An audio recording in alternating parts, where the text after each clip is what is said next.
Welcome to day 4 of the Little League Southeast Regional Tournament from Warner Robins, Georgia, as Georgia gets set to take on Alabama in another elimination contest. This is how the tournament stacks up right now. 4 teams are still alive: Tennessee, North Carolina, and will it be Georgia or Alabama playing on after this matchup? Hello everybody, welcome inside the booth. Drew Felios alongside the former big league catcher Mike LaValliere. Got a great matchup this morning. It's Georgia and Alabama, but you got to be wondering, with Alabama and that emotional win late last night over Florida, Mike, how much does Alabama have left in the tank? Well, we'll see if they're able to ride the momentum wave, or was last night's victory a little bit too much for them. The one thing they have going for them is they have their #1 pitcher, J.R. Kitchens. He's going to be on the mound for them. All right, now I've been watching Georgia warm up, and there's one young man that's got a little extra swag in his step this morning. Jace Blaylock, and a home run. We're still watching it. Made SportsCenter last night, Mike. This one was a blast. Well, I tell you one thing, really, I couldn't say amazing fast enough, and the next thing we know, the ball's jumping into the woods. According to Regional Director Jen Colvin, who has seen every single game here, that is the longest home run here at Little League Southeast Park. And for Alabama, Jackson Yoxheimer had a timely blast of his own last night. Well, this is in the theme of home runs. A 2-run blast in the top of the 7th inning. This game went back and forth. Yoxheimer with a 2-run shot gives them a 2-run lead. They scored one more, but I tell you one thing, it wasn't over. They just hung on, and now we get to see them again this morning. These two teams have power, they've got speed, they've got pitching. Will it be Georgia or Alabama surviving and advancing? We'll find out next.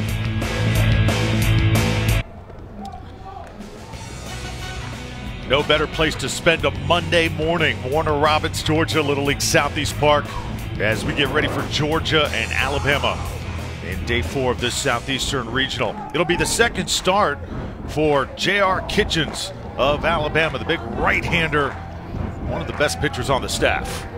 Well, you'd have to call him the #1. He started their first game. Good fastball. He's in the low 70s. Throws a curveball, a changeup. He's going to have to be on. This Peachtree City offense is very potent, as we have seen. They've got a good mix of hitters that can hit for average, and they've got some bombers. Trey King will lead it off for Peachtree City National Little League. Garrett Arrington is second. Bryce Alewine hits third, followed by Caleb Cost in the cleanup spot. Aaron Gates, Jace Blaylock will hit 6th. He had the towering blast yesterday. PJ Green, Lewis, and White at the bottom of the order. And we are underway here on day 4.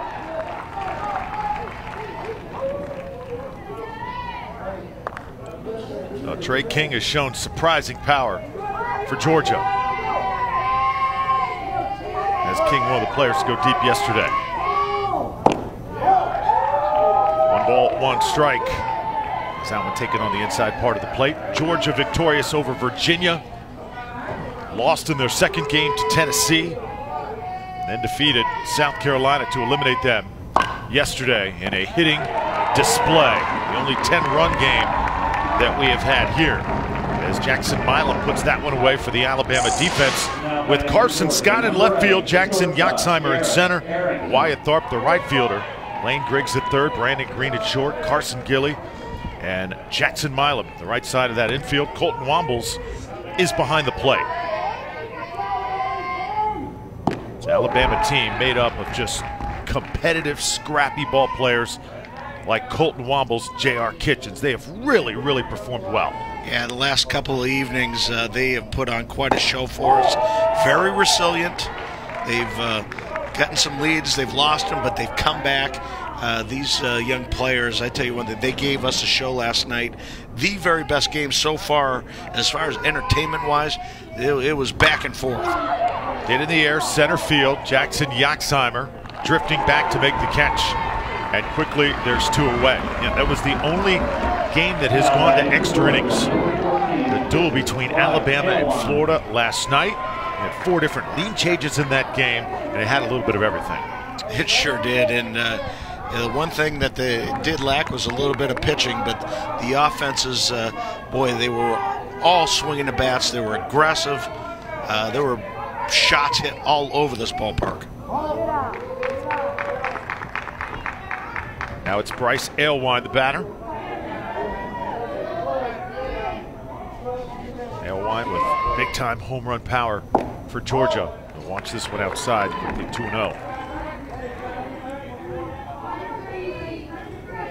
Hasn't even been a week ago since Georgia won their state tournament. Aylwine takes a big swing, and this one is hit to Carson Scott in left field, and it's an easy 1-2-3 inning. So Alabama off to the good start. Kitchens and company will come up when we come back.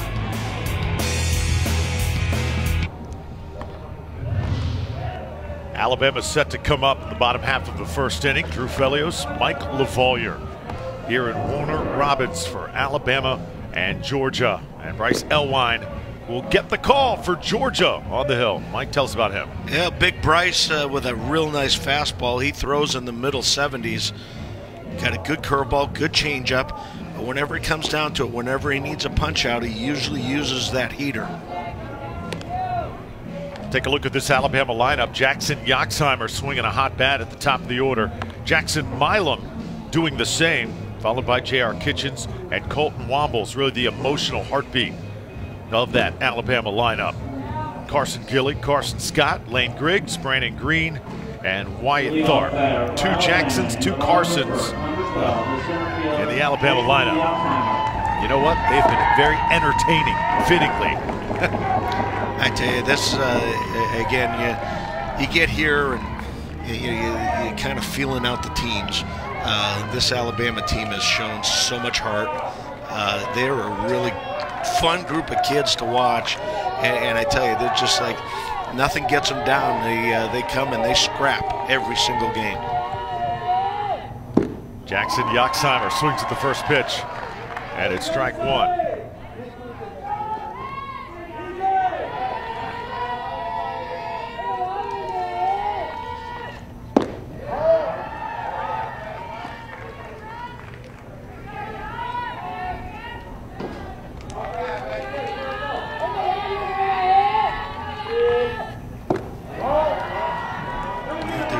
Advantage in this ball game, I think it might be the pitching depth. Georgia came into the tournament a little bit light on that, having finished on a Tuesday. Everybody else had pretty much finished on the weekend, and they started on Friday here with their first ball game. So they, it's a little bit tough. They had missed a couple guys, and now they're getting them back, and it seems like they're back in rotation. They've got this, they're about 6 deep, and like I said, if anything, they may have slight advantage if this game goes into extra innings, or if the pitch counts get up. Yoxheimer hanging in for Alabama.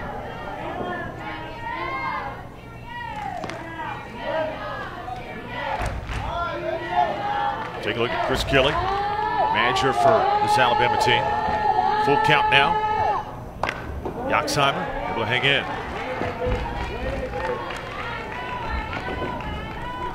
You've seen some great at-bats by leadoff hitters. Obviously their jobs get on base, be the table setters for the big power guys. But you've seen some guys that get really deep in some counts. Put in play, and it's a tough play for Arrington, but he makes it. Tell you what, we have seen some very slick infielding over the last few days.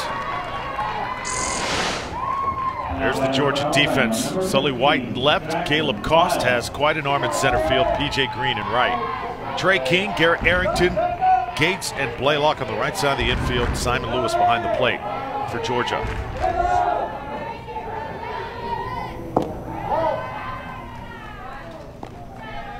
Now it's Jackson Milam's turn. Remember the play that Milam had yesterday at first, the double play. Was able to field it, step on first, and then throw a runner out at third base. One of the best plays that we have seen defensively in this tournament. And not too often you get to write 3-5 double play in your playbook, but it was a real heads-up play by Milam, showing A lot of talent on both sides of the ball. He's just not a one-way guy. He's been swinging a great bat. But there it just goes to show you, first baseman contributing some defense. Ball hit in the air. Caleb Cost under it to make the catch, and there's 2 away.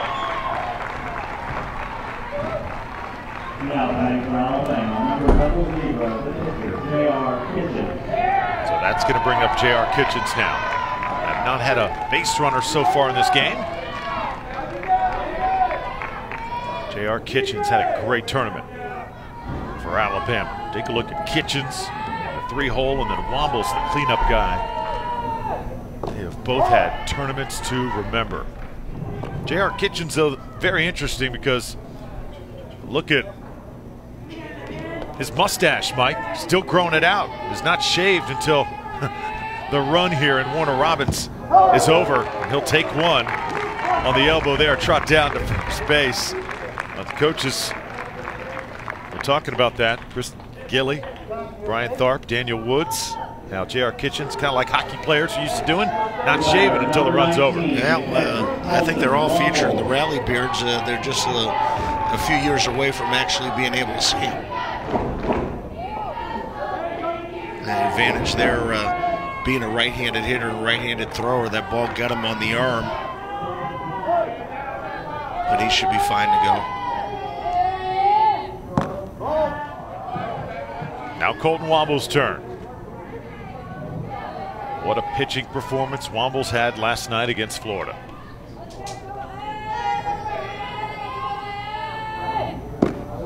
And Wombles got to the 85 maximum pitch count. He had 2 outs. Couldn't quite get it done. They brought in a reliever. They tied it up. So ultimately he didn't factor in the decision, but I tell you, that was as gutsy a performance as you want to see. And the bat that he is swinging also held up a little time last night as Florida protested the bat. Umpires got together with Little League officials here in Warner Robins and decided that there was no illegal infractions, and we played on, but that bat used by Wombles as well as J.R. Kitchens. Yeah, just there's like a knob on, secondary knob on the handle part of the bat, which doesn't affect the performance. But yeah, bat gate lasted about 10 minutes. Thank goodness, over, done with. Not to have happen again.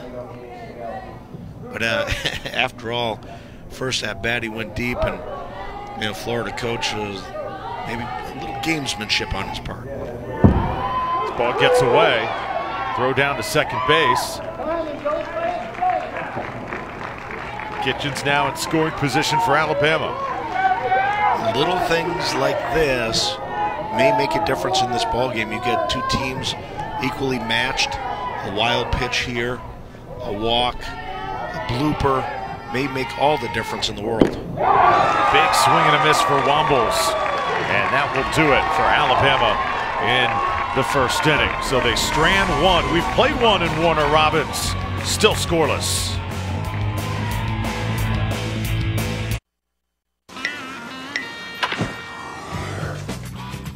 It meant a lot, from hitting my first home run to winning being on the All-Star team, winning like a championship in the All-Stars and making it to a World Series, and hanging out with your friends all the time, getting that like hot dog and that soda after a game, win or loss. So it was always fun.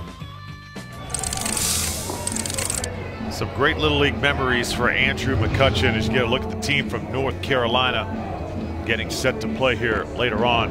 Georgia and Alabama still looking for their first runs. Drew Felios and Mike LaValliere saw McCutcheon last night for the Pirates come out onto the field celebration after the walk-off home run by the newly signed Sean Rodriguez. Yeah, it was fun to watch because Sean was a guy that played for the Pirates before, signed with the Braves, was in a horrific car accident this spring with his wife and family. Thank goodness they were all okay, and as we can see, as Sean's back to playing some good baseball, a walk-off homer last night, very emotional up in Pittsburgh.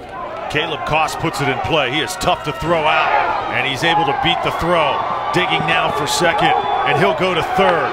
Look at the unbelievable speed that he has. And let's see, not going to try and go home as he slid, and if he had somehow been able to get to his feet, he definitely would have made it home. Brandon Green makes a really nice try here at shortstop. Backhands, gets rid of it. First baseman trying to get a little bit too much off of it. Ball gets by him, and then Koss is just, he's got that motor going, and he's not stopping. Comes down into third base. At that point, he was looking for timeout. Coach Ryan Danbury was trying to send him all the way home.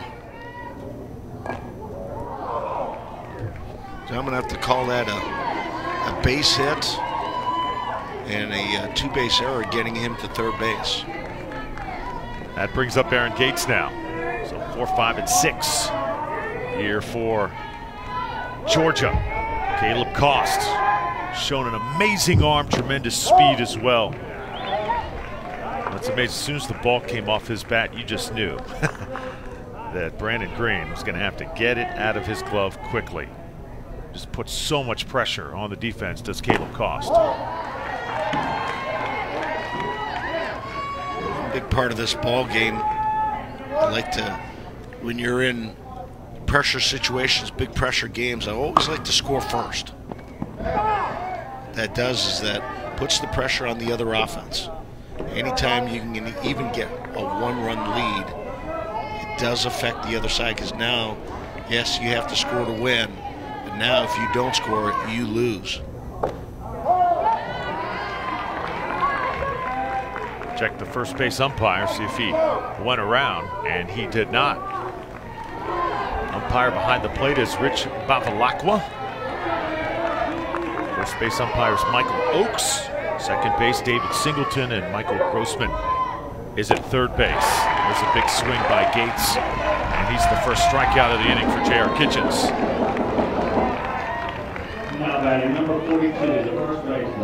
Yeah, early in the ball game, your infield defense, they got them playing back, which I kind of like with nobody out. Here's Jace Blaylock, had that towering blast yesterday for Georgia. And I said, if at one out, if you feel a little better about things, you might bring the infield in. Nobody out, stay away from the long inning or the big inning. Right now, it's just J.R. Kitchens saying, all right, here's my best fastball. If you want to hit it 375 feet again, then you're going to have to hit my best. 0-2 to Blaylock. Swinging, and fouled this one away. Just got a piece of it, popped out of Colton Wombo's glove. And there was the destination of that long flight. Jace Blaylock, top of the berm. First one in competition here, hit to the top of the berm. And he hits it right back up the middle for a base hit. So not quite as far, but pretty productive. Caleb Koss across the plate. It's 1-0 Georgia. And what I like about that is Jace Blaylock shortened his stroke a little bit. This fastball was up and in. Got his hands inside the ball. Much shorter, much quicker than the two previous swings. It's a great adjustment by Blaylock.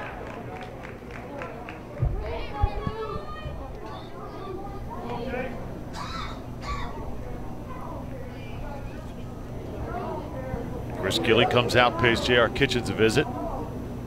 See also Colton Wombles, the catcher, in that meeting.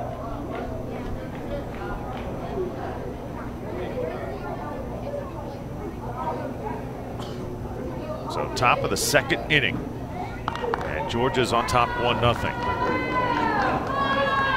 Now, also got to mention Blaylock yesterday hit the towering blast, but he was also pinch hit for many times. So he did not get many chances yesterday in that game.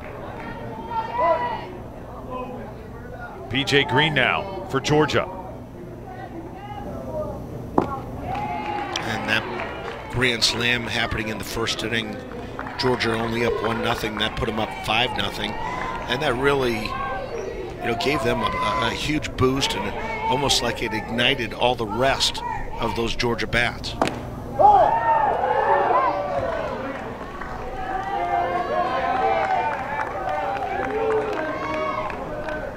The entire country is getting to know Jace Blaylock after that play yesterday. All over Twitter, on SportsCenter last night. It's amazing how stuff spreads, Mike. This young man, he is featured on all the morning shows, all the overnight shows. It's really awesome. A lot of positive comments, and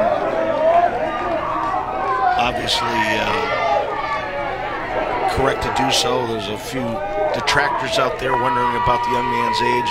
I can assure you, this young man is certainly legal. There's no question about it. Things are run extremely well within the Little League organization. This is a big, strong, and I'm going to call him a young man. He's not a kid. He's very developed, very strong. He works hard at it.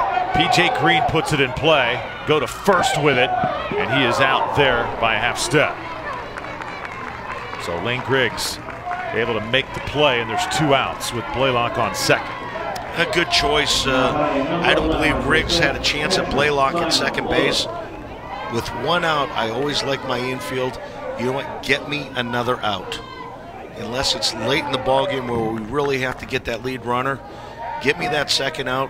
Give me a chance for my pitcher to go ahead, have a strikeout, pop up, whatever, and get out of that inning. Simon Lewis, here's a bouncer. Tough play to the shortstop, and he is going to be safe. Blaylock trying to get back to third, got caught off balance. And now runners on the corners with 2 down. That was very close to possibly being some interference. I'm calling interference on this ball. You see this chopper, the third baseman comes in. Well, not really. Blaylock wasn't that close. I think the third baseman just wasn't quite sure whether he could get to it and kind of just get out of the way. Initially, at first look, it looked like Blaylock may have interfered with Griggs, but after review and seeing that again, it was a proper play.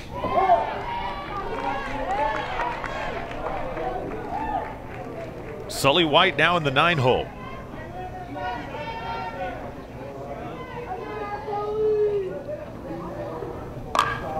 He'll pop this one up. Into right field, Wyatt Tharp coming in for Alabama to make the catch. And retire Georgia in the second. So Georgia strands 2. Alabama trailing 1-0. Coming up when we come back.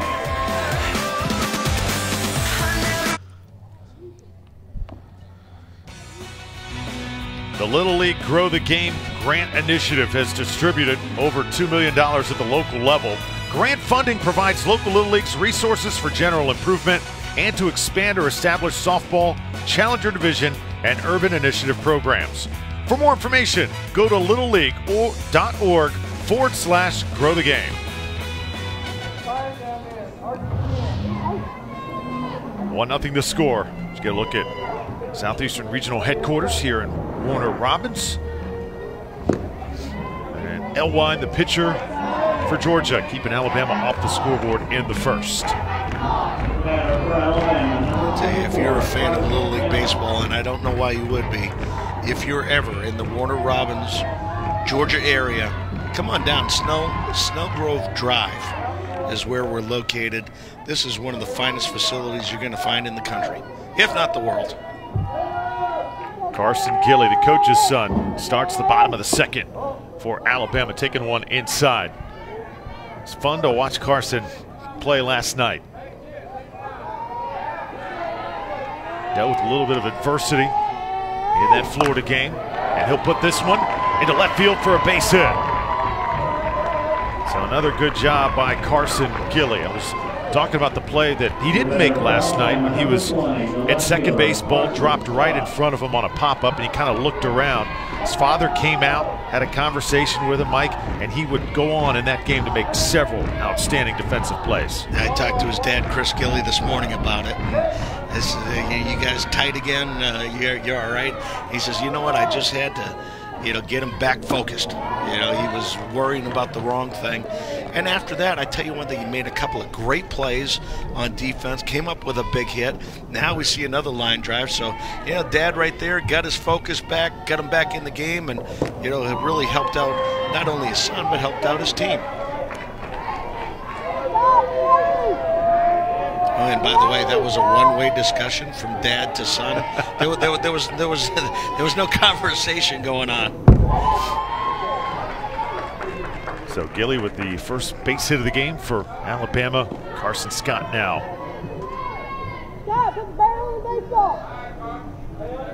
1 ball, 2 strikes to Scott.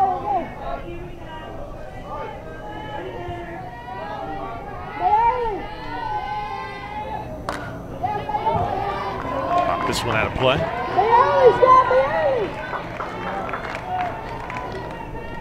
Game number 11 for Warner Robins. Able to get 2 in on Friday, even with inclement weather. 4 on Saturday, 4 more yesterday. There's a strikeout pitch to Carson Scott. There's 1 out. And nice breaking ball. Bryce Elwine, after throwing him some good fastballs, Scott had fouled him off and decided he's going to break one off. And there you go. Very, very good pitch. Down, away, location was outstanding. Key to throwing that breaking ball is try not to throw it too hard. Ray Searage, pitching coach for the Pirates, when he talks about the breaking ball to his major league pitchers, all he says is, you know what, make it spin. See how many times you can make it spin before it gets to home plate. And what that does is it just takes the whole idea of trying to make it break. Try to make the ball spin, and now that really gives you the right and the proper technique to use whenever it comes out of the hand. Good stuff. Not that I'm saying that everybody should be throwing curveballs, but, if it's thrown the proper way, it's a very effective pitch.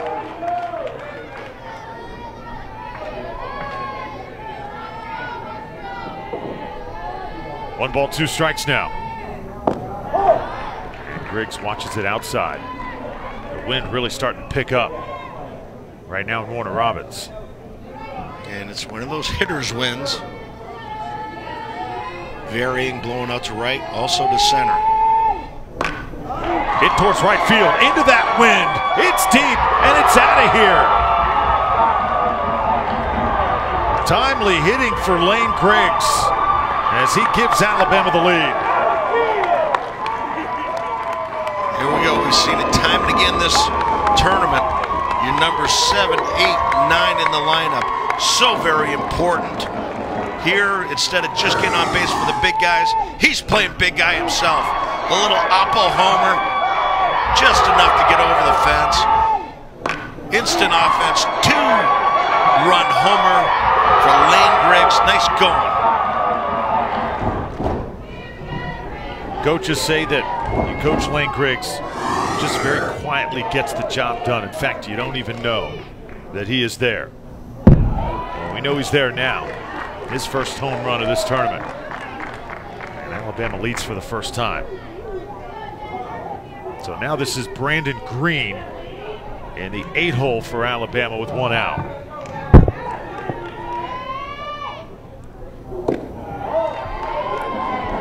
Consensus thinking coming in this morning, Alabama would be an underdog given what they went through late last night, given the power hitting and Georgia being sort of the talk of the ballpark right now. This Alabama team certainly not backing down. And there's a strike, 2-1. Well, the good thing about that is they're not worried about being underdogs. They're worrying about themselves. They get a little bit out of their game last night against Florida. They had a chance to really score a bunch of runs. Florida with some good pitching, some great defense, kept them in the game. But I tell you, they certainly, they're not awestruck. They do a lot of little things right. Green takes a strike on the outside part of the plate. So 2 outs. 3rd strikeout for Bryce Elwine of Georgia. And both of his strikeouts this inning coming via the curveball.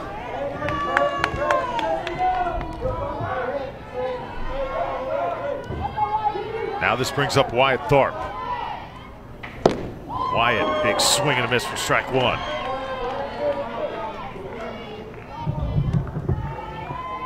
Alabama getting a big two-run homer by Lane Griggs to give them the lead. Tharp will watch one high. Elwine, again, throwing the ball with nice velocity. I like the way he's throwing his fastball, going on both sides of the plate, throwing that four-seamer. Difference, the four-seamer's supposed to be a truer fastball, stays straighter. The two-seamer designed to provide a little movement, maybe even some sink if you keep your hands on top of the ball. Good eye by Wyatt Tharp. 3 balls, 1 strike. Tharp, tremendous speed on the base pass if he can get on. Ryan Danbury seeing something with Elwine. Probably just out there to just let him know that he might be rushing just a little bit. When you're trying to get to the home plate real quick, the tendency is to open up that front side. Your arm drops and you miss on the arm side of home plate. How you correct that? You just stay on your balance point just a little bit further, a little bit longer, get balanced, and then you go ahead, and that allows your arm to catch up where you can go ahead and throw that fastball and get it over the plate.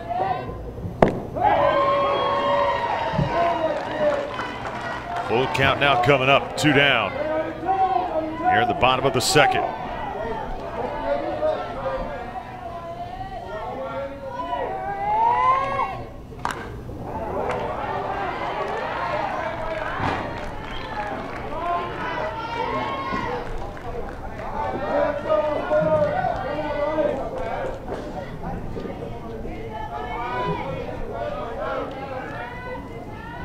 Year-old Wyatt Tharp at bat for Alabama. Top of the order.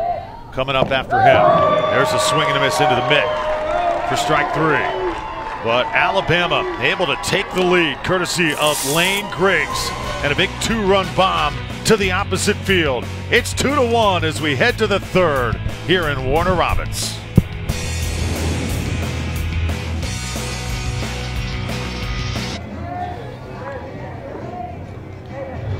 Only 1 run so far for Georgia as they come up here in the top of the 3rd. As Trey King will lead it off. Top of the order for Georgia, and go over who is available pitching. First, let's go over the defensive changes. Aubrey Wimberly in left field now for Alabama. Levi Pinder has been inserted to the game in right. And Levi Pinder last night playing left field for Alabama made an outstanding diving grab in the bottom of the 7th inning to get that first out, and what a huge play that was.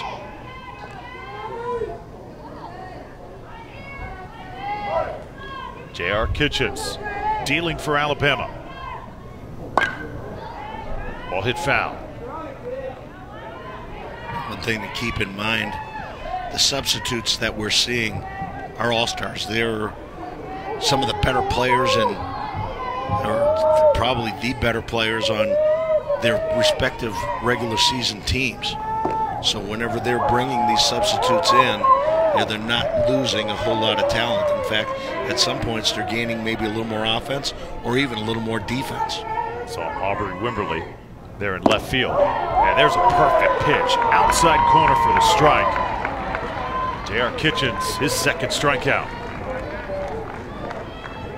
For Georgia, number 8, Garrett Arrington.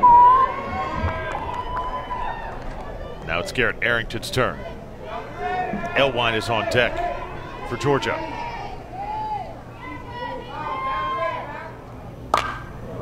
Hit hard and to right center field, and it's a base hit. Levi Pinder there to field it for Alabama. And Garrett Arrington aboard here in the 3rd.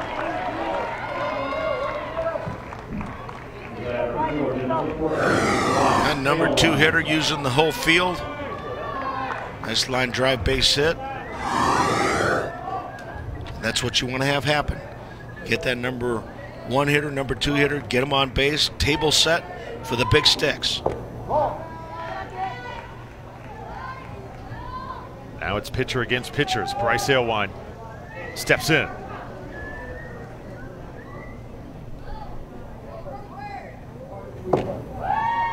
A strike on the inside corner.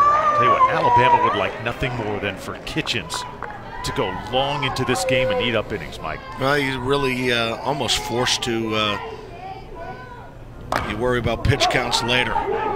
Hit to the shortstop, and the ball a little too hot to handle for Brandon Green. Everybody's safe now, runners on first and second. And you see that Brandon Green really got eaten up by this ball. And the advice to my infielders, as you see the ball bounce high, come get it.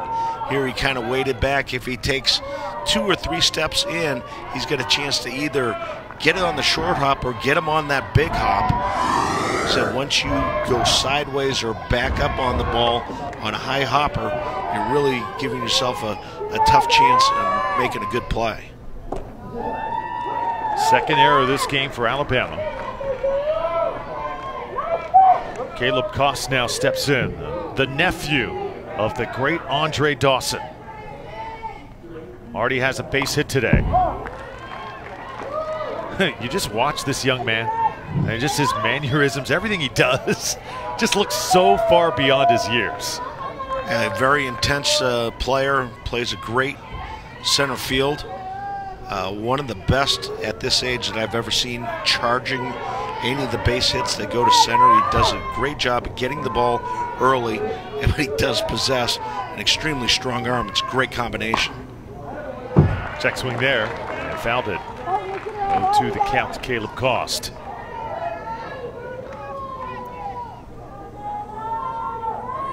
Good chance here for Caleb. Aylwine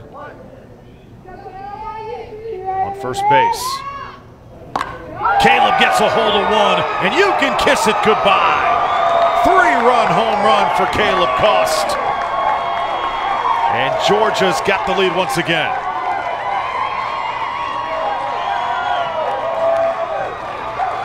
No doubter, laser beamed in the left field. Caleb Koss got the bat head out. You saw dynamite in his hands on that particular swing. This is how it happened, high and out over the plate. Make no mistake, that ball just absolutely crushed. Get out of here in a heartbeat. First home run of the tournament for Caleb Koss. He's done everything but hit a home run until now.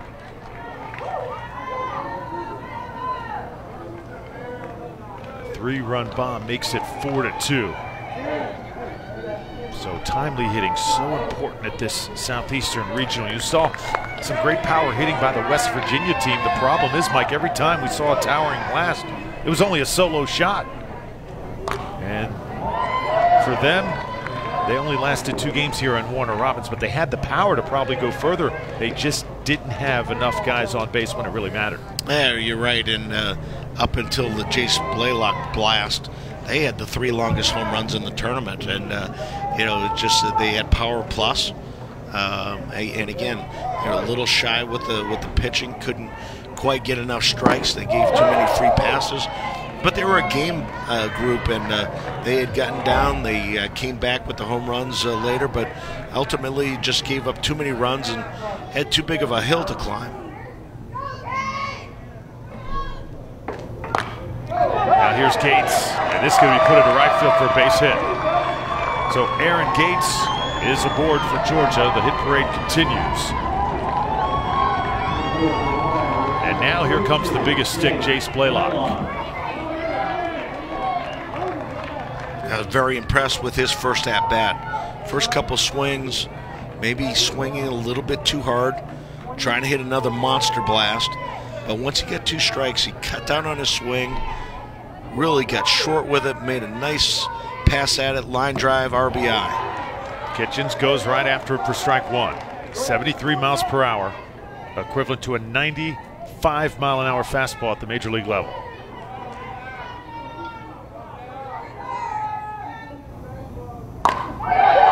Hits it again, right center field, and one hops the wall. Look at Gates booking around third. He'll try and score. Safe at second is Blaylock, and Georgia tacks on another.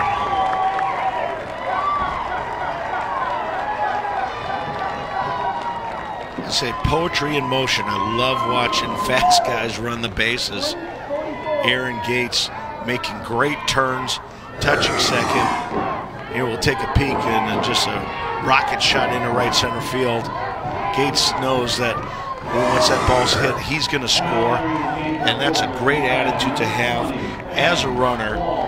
When you're out there, okay, make the coach stop you. Don't stop yourself. Keep running like you're going to score on every pitch or every hit. Try to think about, you know, advancing bases. Make the other team or make the coach stop you. Don't take it for granted and stop yourself. Now Chris Gilly out to talk to J.R. Kitchens.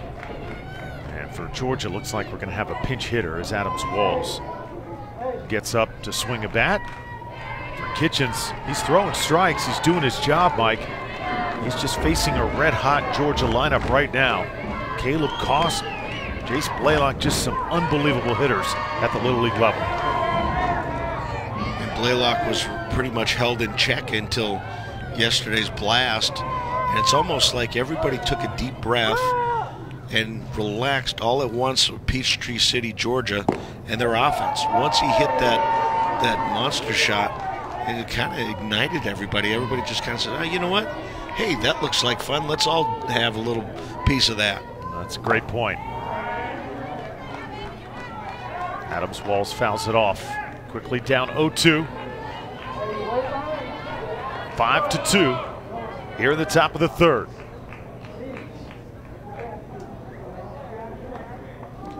And they pretty much have to stay with J.R. Kitchens.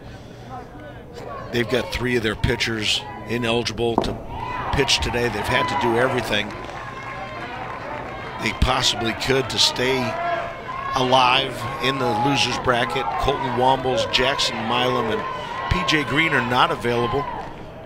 Really all they have available that we've seen so far is Jackson Yoxtheimer, the center fielder. So, you know, this is pretty much J.R. Kitchens' game. Just try to do your best and keep your team in the ballgame. And now we're going to see Garrett Martin. Martin had a chance to pitch yesterday for Georgia. This little guy, I love watching him play. Only guy who wears shades in this entire tournament while he's playing. He actually took him off for a while yesterday when he was on the mound. Never seen a guy pitch with sunglasses. Don't know if that would be recommended, like in Little League Baseball. Well, unless they're prescription variety, sure. You know, I would definitely, I'd wear a catcher's mask out there. Kitchens gloves it, tosses to first, and that will do it for Georgia. But the Georgia bats make plenty of noise. Caleb Koss goes deep, a 3-run job, and it's 5-2. Georgia with the lead once again.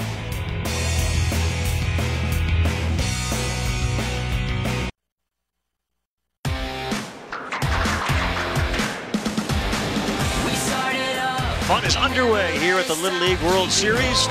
Shortstop, got it! And he crushes one to right. My goodness. We got ourselves an unbelievable Little League baseball game. It's a feeling.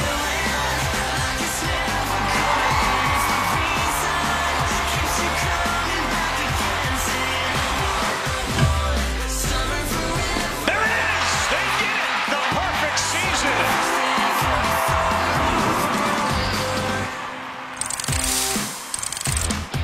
Welcome back to the Little League Southeastern Regional. Georgia with a 5-2 lead over Alabama as we head to the bottom of the third. That'll be the top of the order for Alabama. Jackson Yoxtheimer, Jackson Milam, and J.R. Kitchens. Yoxtheimer gets good contact, but right at Caleb Koss, the center fielder. Well, Yoxtheimer really hit that ball right on the button. Caleb Koss making it look easy in center field. Even before I could say it, I think it's a big inning for both of these clubs. You've had Georgia come back, score 4 runs, now taking the lead. They want to have a shutdown inning. On the other side, you get your leadoff guy's up. You want to go ahead and score one, try to get that momentum back on your side. Jackson Milam's turn. Milam's got opposite field power. Big swing there. 1 ball, 1 strike. Nice location, Elwine, keeping that ball down and away. And a strike. So far, 6 hits for Georgia and 2 for Alabama.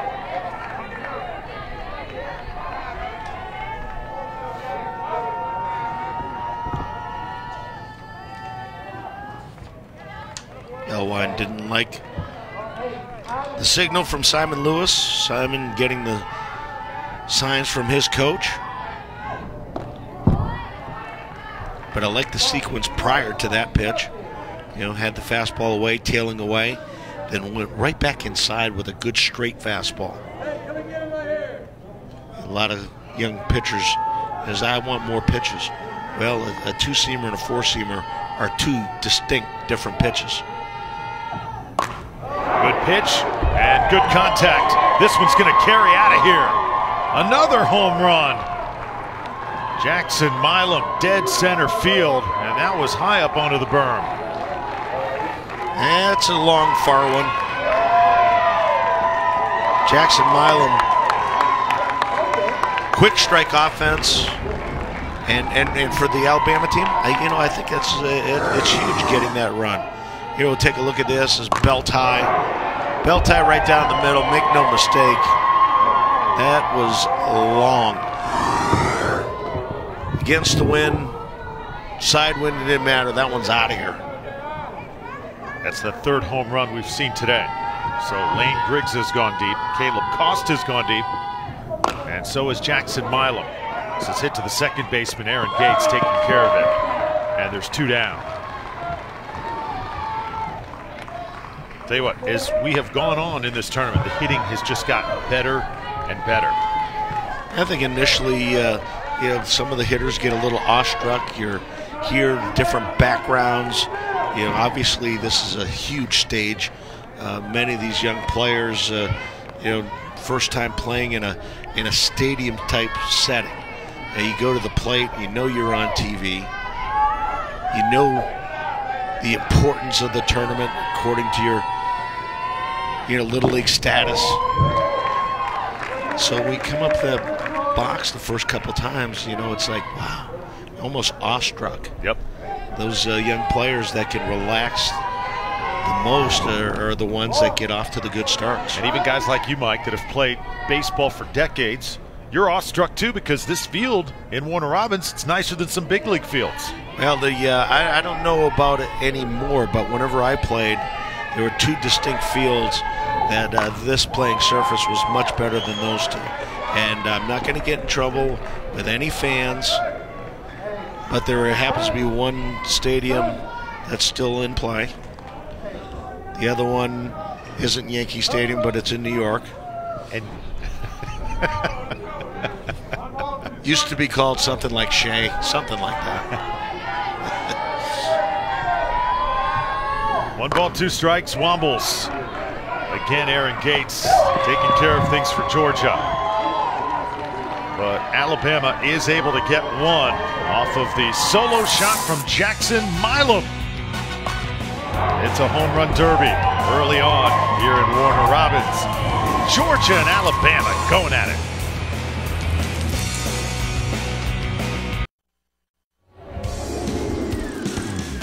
Oh, this is the way the field stacks up right now. Tennessee and North Carolina both undefeated. Georgia and Alabama playing for the right to stay alive.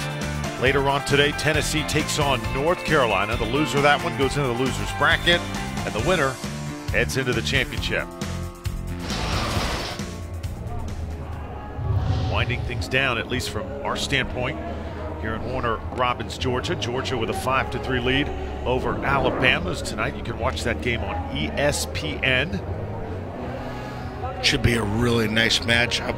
You've got the experience of Goodlettsville, Tennessee, the defending champion, against a fine North Carolina team that has a couple of guys that close out games that are just dynamite. We've seen Matthew Mateus from North Carolina come in, and he's just about striking out everybody. Remains to be seen whether he's going to be the starter tonight or if he's going to continue his role of closer. And the winner of that game tonight will advance on. This game will stay alive and take on the loser of that one. Logan Howard, pinch hitter for Georgia.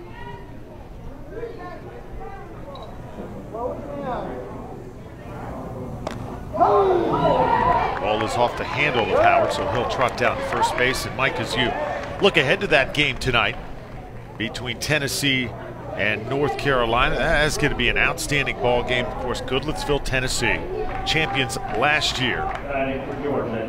Perfect so far here in Warner Robins. North Carolina, meanwhile, a team that has been very impressive with solid pitching across the board. Yeah, should be a very good matchup. Goodlettsville, Tennessee, a real scrappy bunch. They've got a great approach to all of their at-bats.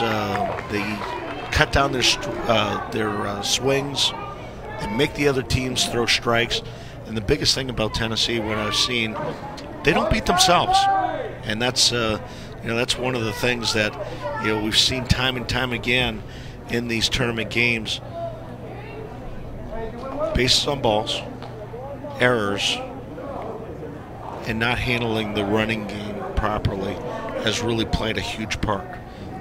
If you're hitting your cutoff men properly, if you're not throwing the ball around, if you're limiting the other team to 3 outs an inning, that's huge.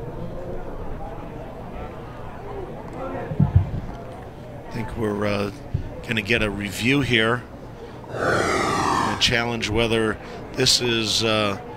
Yeah, it hits him right. Looks like right on the forearm.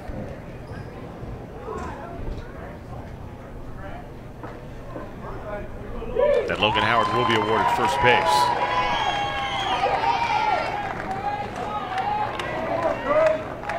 You're allowed unlimited challenges as long as you keep getting it correct.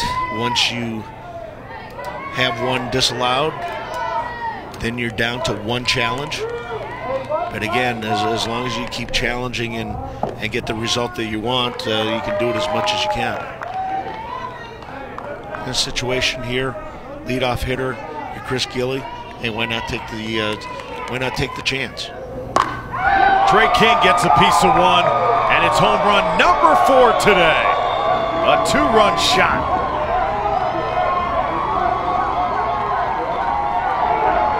Common theme today, and what's happened, and the thing that's all these hitters are getting, they're getting pitches that are at the belt or right around the belt. They're making good swings. Wind's blowing out a little bit, which is helping. And I tell you, that's another long shot. As pitchers, you want to try to live around the knees. Makes it harder to hit the ball out of the ballpark. You have to be a little better with your hands. Once you've elevated that ball, you've done a bunch of the work for the hitter.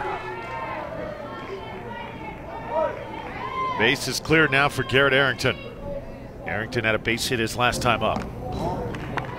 Tell you what, if you are the pitcher in this game, you've got to have incredible mental stamina, because it's just a great hitter's day. Wind is blowing out, and you are going to get hit today. You just got to be able to hang in there and keep throwing strikes. It was interesting, the pitch before that one was 75 miles an hour.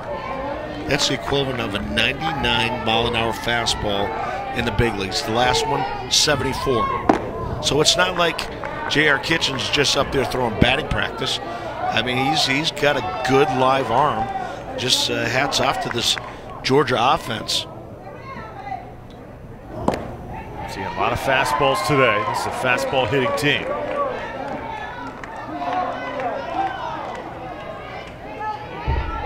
Coming up on 60 pitches now for Kitchens.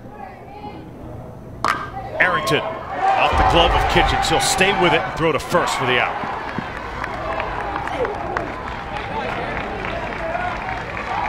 As a pitcher, once you let the ball go, you turn into an infielder. Kitchens in good position to make the play. Just popped out of his glove, but had the presence of mind not to panic. Go over, pick up the ball barehanded, and deliver a nice, strong throw to first base. Elwine takes a strike.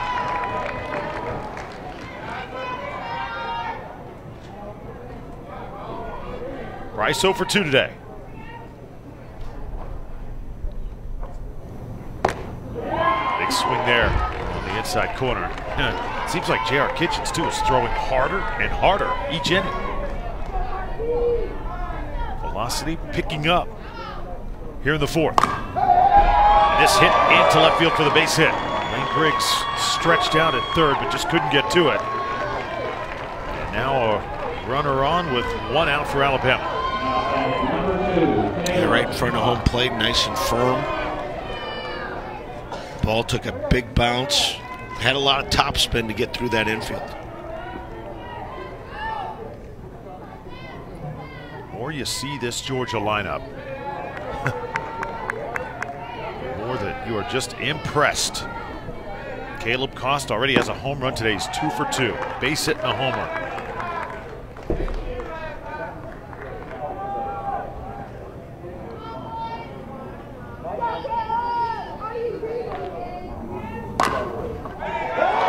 Into the outfield again, another base hit.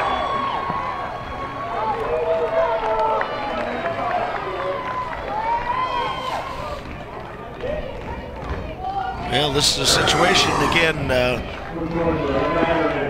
these Georgia bats have really come alive. Cost had the home run power to left field.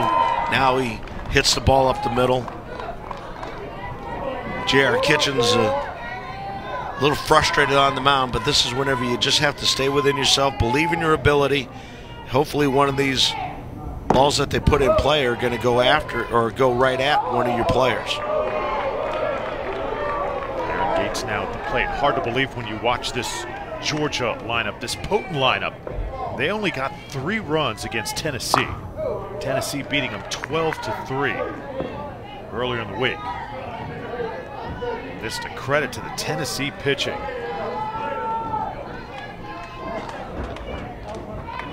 Kitchens doing all he can to try and keep Alabama in this game.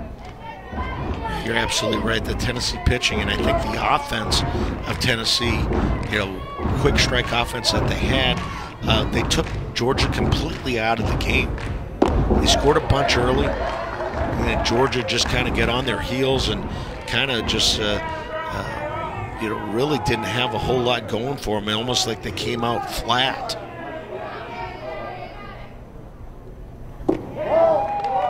Gates takes it outside, 2-2. Throw to first. Caleb Cost playing some games over there, trying to generate a throw. Colton Wombles wasn't having it.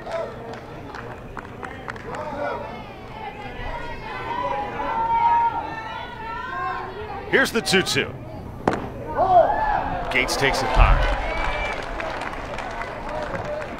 Another pitch again. It's not like he's letting up. That one the equivalent of 95. 9 hits by this Georgia offense.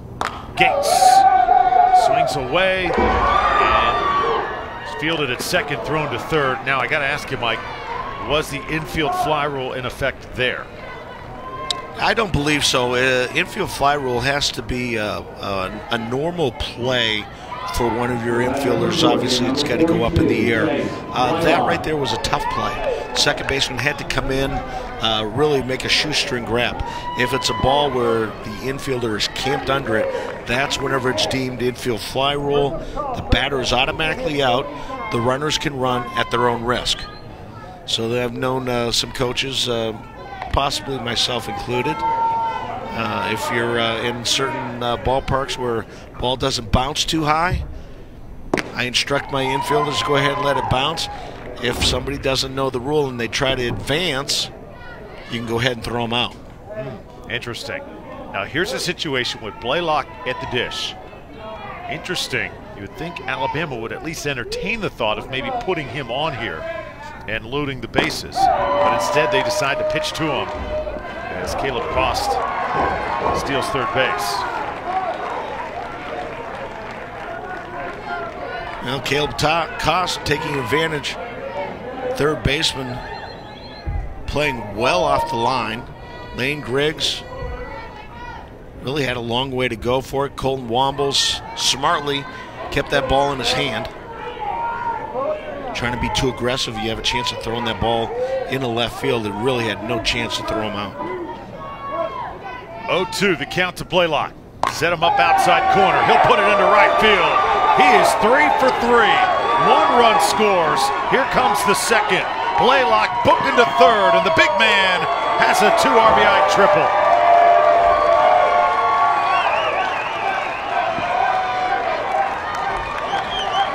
Well, that one swing at the bat yesterday certainly ignited this player. There he goes, short and quick. Stays inside the ball, right center field. Got some wheels too. Absolutely. Good looking player. Again, whenever he stays within himself and doesn't try to hit a country mile, he's a very, very effective guy at the plate. Crazy question I'm going to ask you here. You ready? Crazy. You're a major league scout. When do you start taking notes? How young is too young? Well, at 12 years old, I think you have to wait to get the players on the big field. But I would tend to think, this is a young player.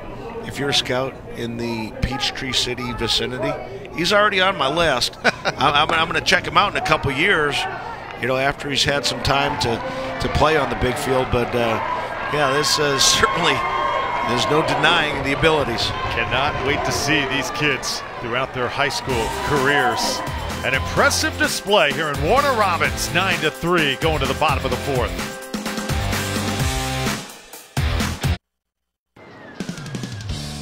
Well, an impressive hitting display we have seen on this first game of day 4. Lane Griggs, the first to go yard for Alabama. Georgia comes right back with Caleb Cost, the cleanup guy. That one leaves the park quickly. Alabama answers Jackson Milam, dead center field, high up onto the berm. And that swing just perfect. Home runs would keep on coming, though, as Georgia gets Trey King. And the score now 9-3. 10 hits for Georgia, 3 for Alabama. Swings of Jackson Milam and Trey King, nearly identical. 2 left-handed hitters on display here today. Jace Blaylock has not hit a home run. He made all the national headlines yesterday. The video, just something you watch over and over again, went viral on Twitter. But today he is impressed with his ability to hit to the opposite field and just make general strong contact, Mike. Yeah, he's again proving to be a complete hitter, not just an all or nothing guy when he stays within himself. Again, it's hard to harness that amount of power when you can hit it that far. Gee, I don't know if I wanted to just slow things down or even try to control things. I mean, that it was incredible what we saw yesterday.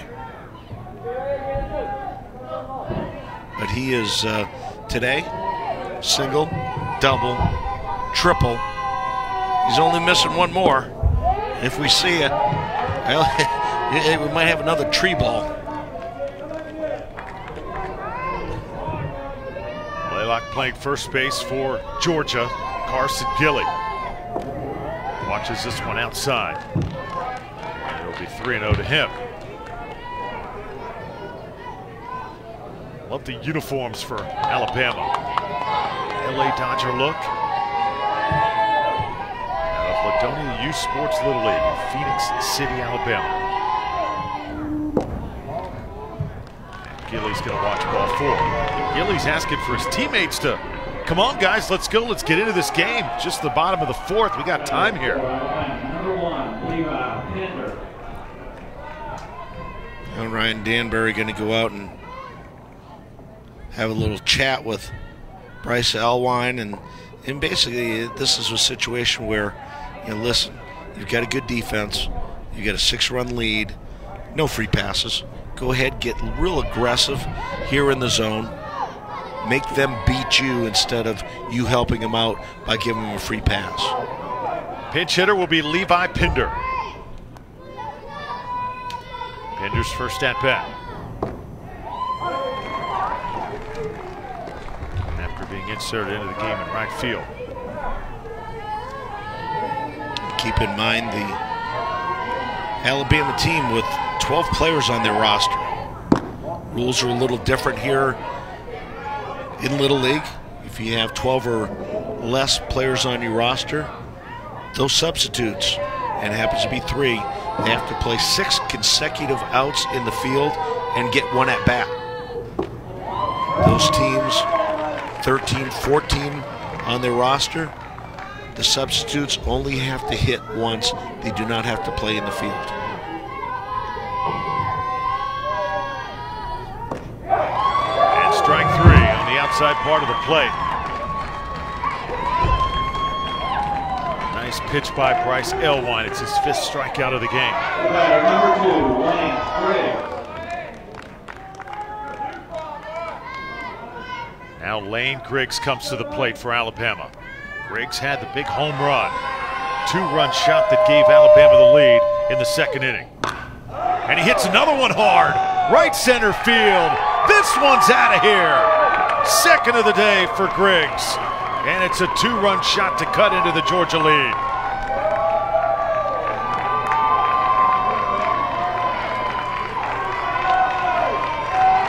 I mentioned the resiliency of this Alabama team, and it just proves it once again. 2 homers on the day for Lane Griggs, almost in the same spot, showing oppo power. This one hit a little bit further than the other, but again, high fastballs travel a long way. Just when you think Alabama is ready for their pizza party, they say we are not done playing baseball just yet. This tremendous resilience that we've seen over the last few days. Danbury out once again to chat with Elwine, and that is going to be it for the starter for Georgia. As Garrett Arrington now will come up to pitch.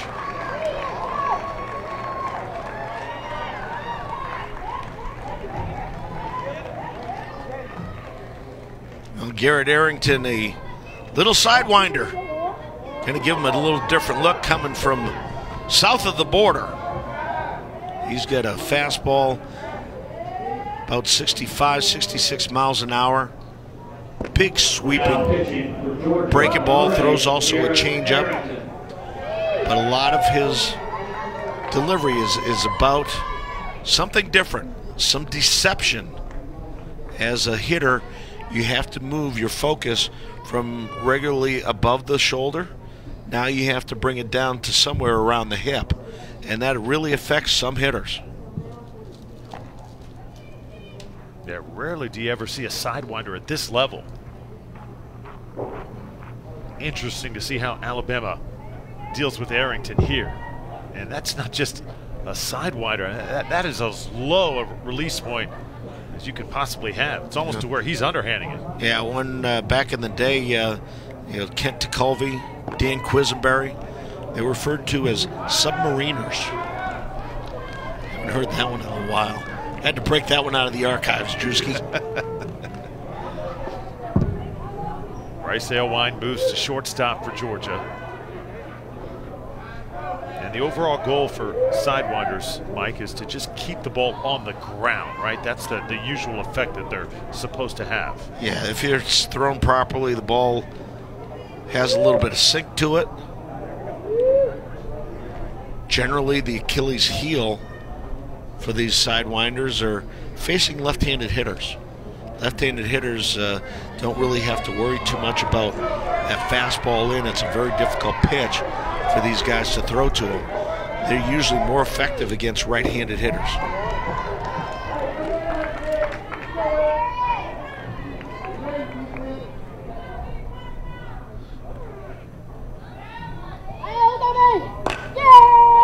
This is hit. Tough play for the second baseman, and Gates can't make it.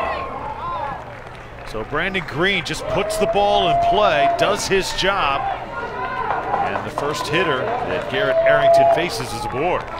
Well, this ball was targeted for center field. Arrington gets a glove on it. I don't think Aaron Gates would have had the ball if he hadn't knocked it down. It would have been bang bang either way, but that's a base hit all the way.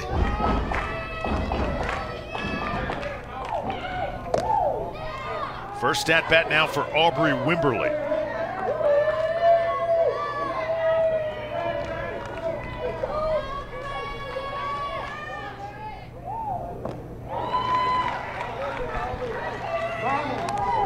One ball, one strike, one out. Here, bottom of the fourth inning. Georgia has led for most of this game. Alabama did have a brief lead after the second inning. A two-run shot by Lane Griggs. Playing uphill pretty much ever since.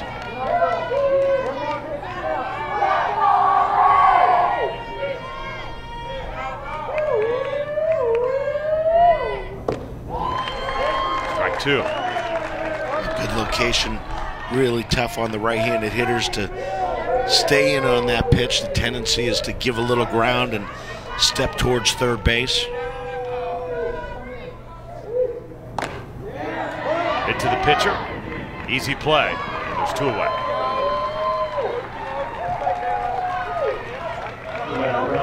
Number 12,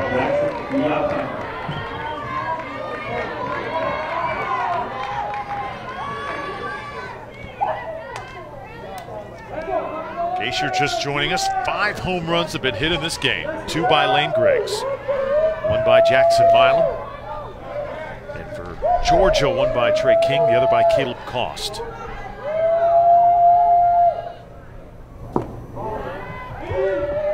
Yoxtimer hit that home run last night in the top of the 7th inning, so we know that he's got the juice, hit the ball over the fence. He has got a smooth swing. This is fair.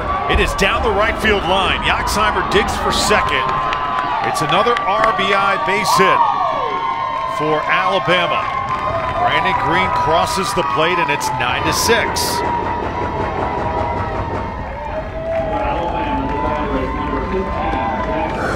Well, ball just hitting a good spot. Blaylock way off the line and just inside the bag. Easy double for Yoxtimer. And once again, this Phenix City, Alabama club, they're just, it's almost like you can't be surprised anymore. You know, they just time and time again. There's no quit. There's a lot of kids in there believing in themselves and their teammates. Hit to the left fielder, and this is not caught. Sully White was under it, but could not squeeze it. Georgia defense a little surprised, and another run scores. Alabama now only 2 runs away. You know, sometimes the most innocent of plays end up costing you. Here a little liner to left field. Sully White in good position. Looked like he did everything right except squeeze the ball. Maybe close his glove a little bit too soon. But again, this is what happens. I always maintain there's no gold gloves out there. Not yet. I think there's a few potential gold glove winners out there, but these are 12-year-old players. They're liable to make mistakes. I've seen big leaguers drop balls, so you know it's easy for me to go ahead and look at this and keep it in perspective. You know, these kids are trying as hard as they can. 2-out rally continues for Alabama. Here's a shot to center field. It's out of here, and we're tied at 9. J.R. Kitchens goes deep. Unbelievable.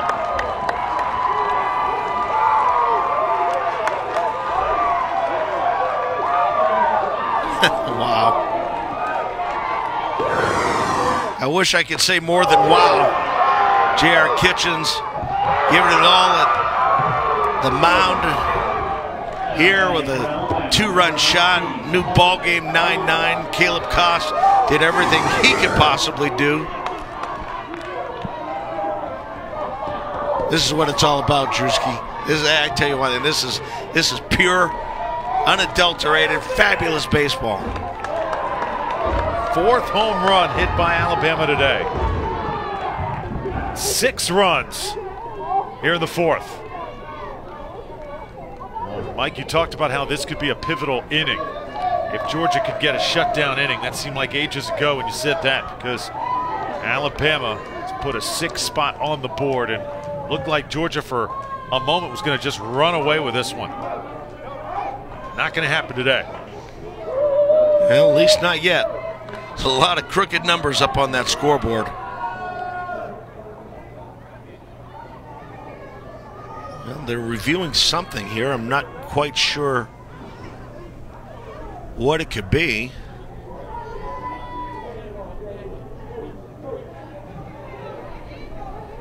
I believe that the challenge is whether J.R. Kitchens touched home plate. This is real gamesmanship here. Challenging whether a player touched home plate, right? Well, you know what? If he didn't touch home plate and he ends up going to the dugout, he's pretty much taken himself out of that play, and he would be deemed out. The inning would be over. We'll sneak a peek here, and kudos to our camera crew if they can pick this up here. Yep, there you go. Right foot clearly on home plate. I'll let you say the next time J.R. Kitchens hits a home run, put your foot right in the middle of the plate, young man. But that leave no doubt. Golden almost now comes up for Alabama. Mike, that's a reminder for all young players. You hit a home run, you better touch them all. And don't run past the guy. I've seen that happen in the big leagues, where guys hit a home run, past a runner, boom, now you're automatically out. Hit again to center field. Caleb Koss makes the catch, and an emotional inning for both teams. Alabama puts 6 on the board, all tied at 9, headed to the 5th.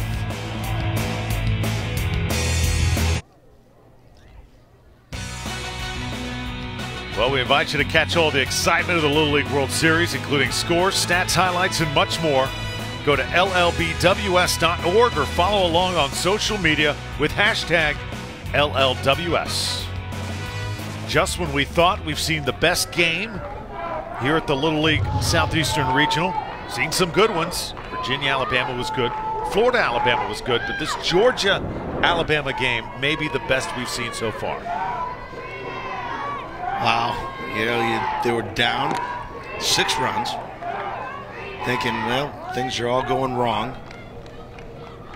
Then they come up, throw up a 6 spot, back in the ball game. J.R. Kitchens with new life. The only problem with J.R., he's got 9 pitches to reach the maximum limit.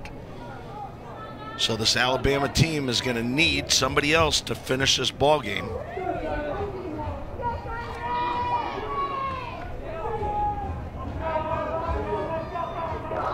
Couple defensive changes for Alabama. Gage Woods heads into left field. Wyatt Tharp goes to right.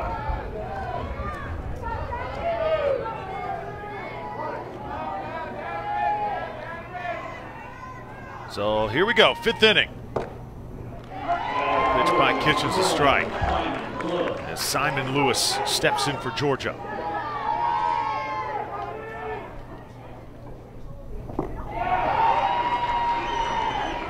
Down 0-2, and you gotta think J.R. Kitchens had a nice rest. He also hit a home run for Alabama. The Alabama pitcher right now has got to be feeling really good.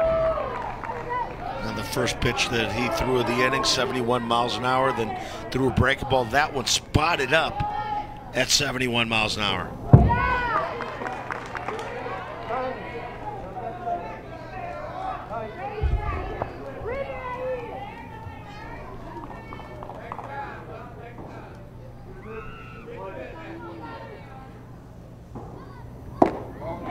Missed inside.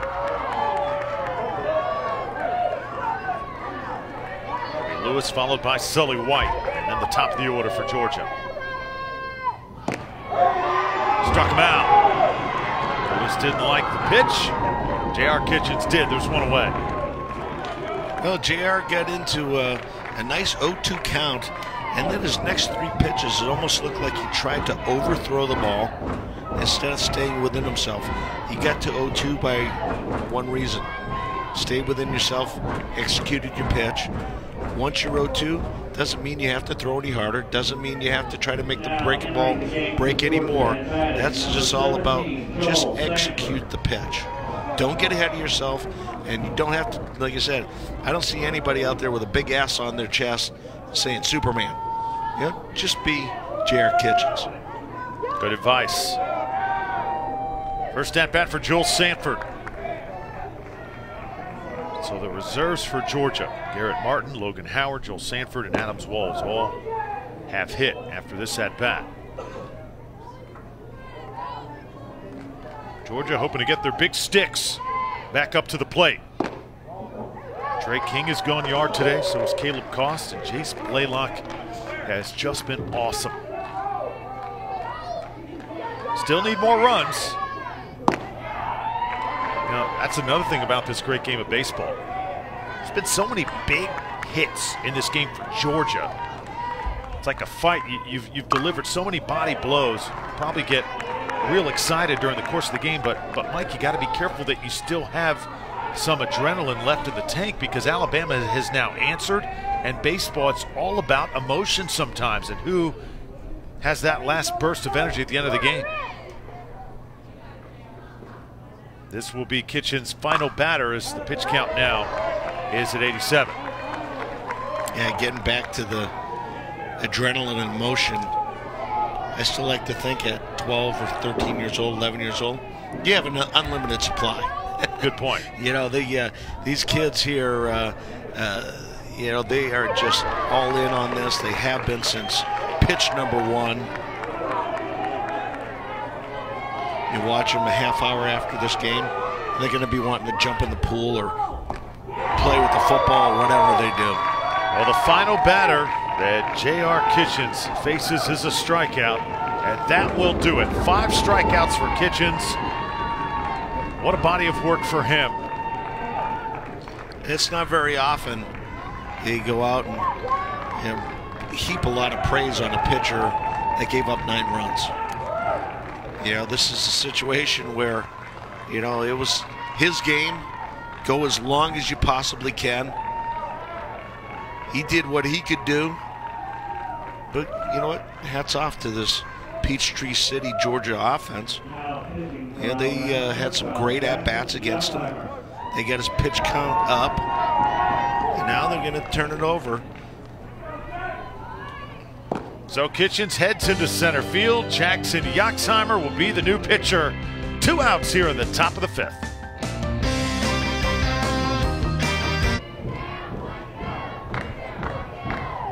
So Jackson Yoxheimer takes over with J.R. Kitchens started. He's the new pitcher for Alabama. Yeah, Yoxheimer, not quite the velocity of J.R. Kitchens. Relies mostly on locating his fastball, moving in, out, up, down. Throws a curveball and a changeup. Much more of a finesse pitcher. And hopefully for the Alabama, it's going to be different enough that it's going to get this Peachtree City offense a little off stride.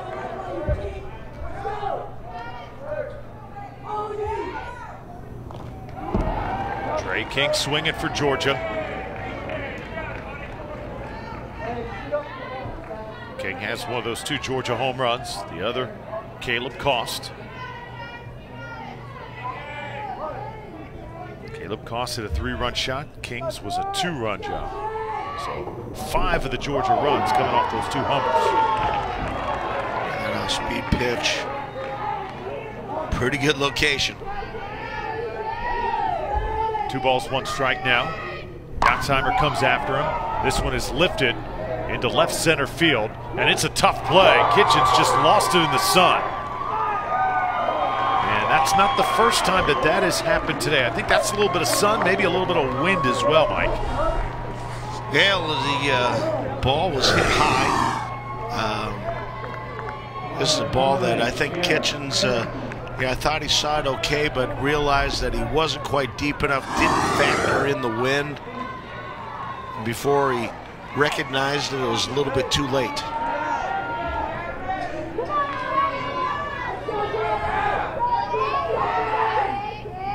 Arrington now the batter for Georgia. Now defense going to be huge the rest of this game. Remember the last defensive miscue that happened for Georgia in the last inning. The next batter, J.R. Kitchens, comes up, gets an extra out, puts it over the fence. So these two defenses going to try and bear down here. Kitchens on the run, can't make the catch. One run is in for Georgia. Arrington digging for third. And there's another example. You cannot give the opposing team an extra out because they will make you pay. Yeah, the whole complexion of the inning changes. Here Kitchens trying to make up for it. Great effort. Tough chance. Comes in, tries to make the diving play. Once it gets past him, Arrington, no hesitation into third base. Good teams take advantage of mistakes. And that's what we're seeing. Peachtree City and Alabama. Really, you give them an extra chance, they're going to make you pay. Now it's Elwine's turn. Got a single today.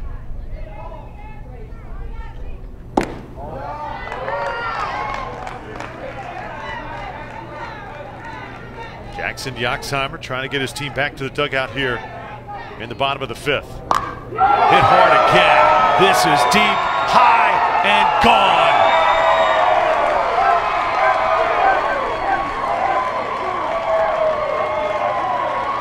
Bryce Elwine has gone yard. Third homer of the day for Georgia.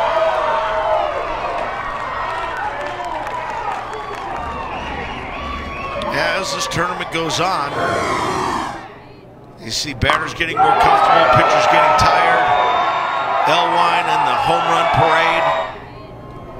Again, fastball up. Say it again.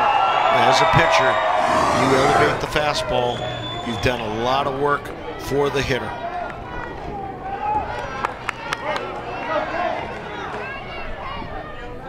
Caleb Koss now with 2 down.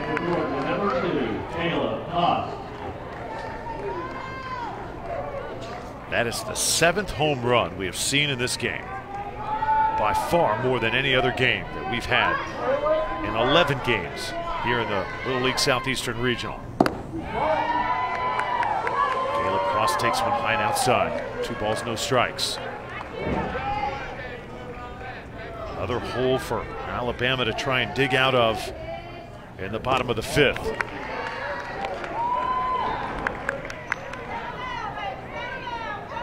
Yoxheimer trying to work quickly. Koss steps out. Yeah, working a little bit too quickly. Yoxheimer still probably reeling a little bit from the home run, trying a little bit too hard. There you go.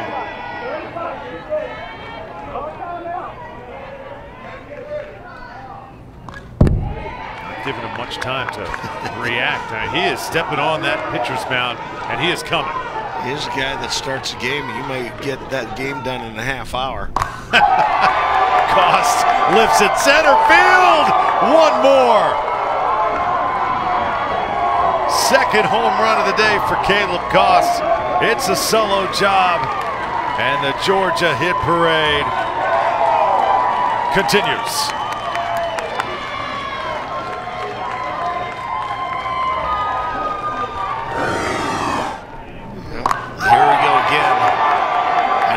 Sound like a broken record. Fastball up, out over the plate. Caleb Koss, second home run. First one with just a bullet to left field. That one, nice shot to center. No chance at all for anybody to get that. And Chris Gilley's going to go out there and, if anything, just slow things down. Put things back in perspective for his players. Reiterate, hey guys, you know what? We still have dynamite in our sticks too. So let's go ahead. Let's get this last out. We get 6 more outs. As has an offense, we know we can score runs. We got to get out of this one. 14 hits now for Georgia.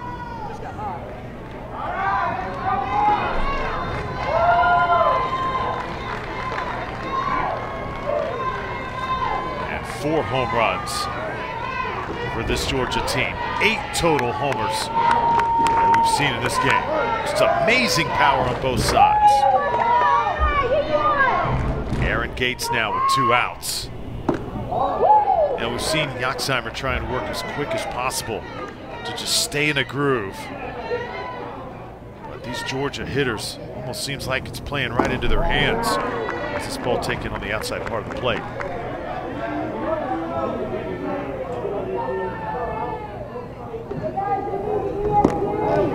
One of the neat things here at this regional tournament, all the home runs come back here to the press box, and the players are presenting them after the game. So each home run that they hit, they get their own souvenir.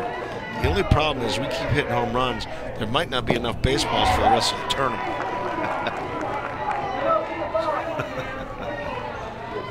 That was tongue-in-cheek. A couple of the officials from our tournament telling me, no, we have plenty of baseball, Spank.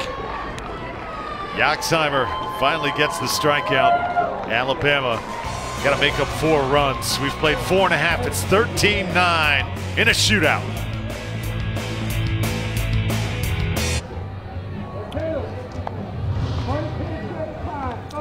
Well, Georgia will send their 3rd pitcher to the mound here today. Started with Alewine, then went to Garrett Arrington. And now Caleb Cost will get the ball. Well, right now, both of these coaches trying to find anybody that can stop these offenses. Caleb Cost's favorite athlete, Bo Jackson, your former teammate, Mike, of the Chicago White Sox. One of the all-time great, just pure athletes in sports, period. Running back at Auburn, then with the Raiders, then went on to play baseball with the Kansas City Royals and eventually the White Sox. Yeah, we're teammates with the White Sox, and I tell you, I saw Bo after his hip surgery, and he wasn't nearly the player running-wise, but power, arm. I tell you what, this guy was just phenomenal. Strike 1 to Carson Gilly. Out of all those 2-sport athletes, I got to think Bo had the most impact. Deion Sanders, who very good defensive back, played the outfield for the Braves. I think he could run. That was one of his biggest attributes, but not nearly as many tools as Bo had.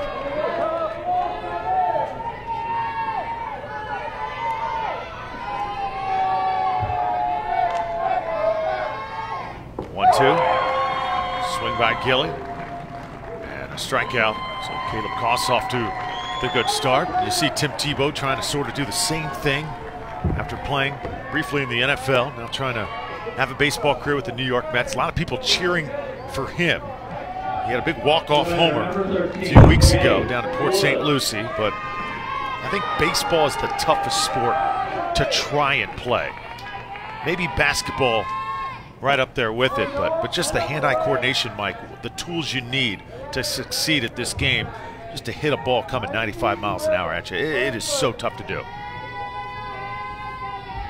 Gage Wood's now the hitter for Alabama.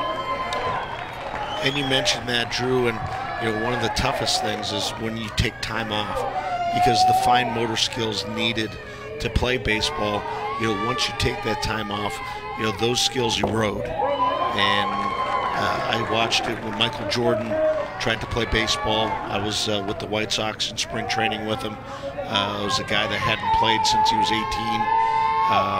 Missed, maybe 14 years of not playing baseball, then trying to pick it up. He had good actions, obviously one of the greatest athletes in the world, but just not enough to raise it up to that major league level. Yep. Of course, you'll have football players too that will step in and say, well, it's tough to play our game as well. We've seen soccer now with the resurgence in the United States, and I think in the coming years, soccer nationally here is going to continue to grow and get better and better. The U.S. national team gaining more and more attention, more young players, young athletes starting to play it. But participation in youth baseball also very important for the future.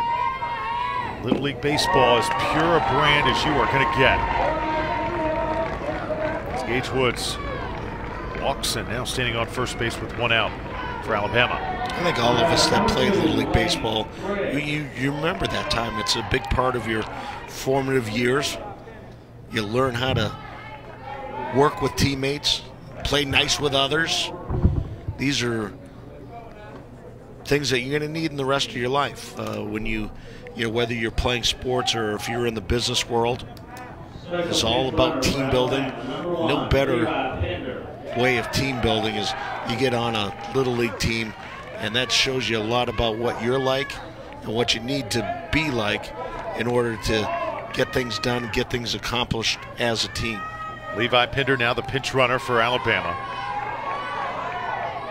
And Lane Griggs up at bat. Lang has been the big stick for Alabama here today. 2 home runs, hitting in the 7-hole for the home team. Our right fielder, PJ Green, I think if he takes one step back, he might get his jersey stuck on the fence. He may have one foot on the track.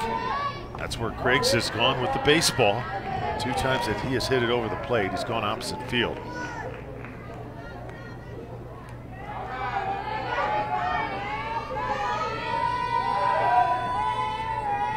One ball, one strike. Griggs takes strike 2. And he was upset with himself there.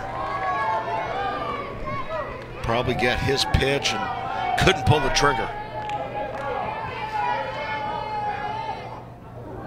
This ball high and allows Pinder to go to second.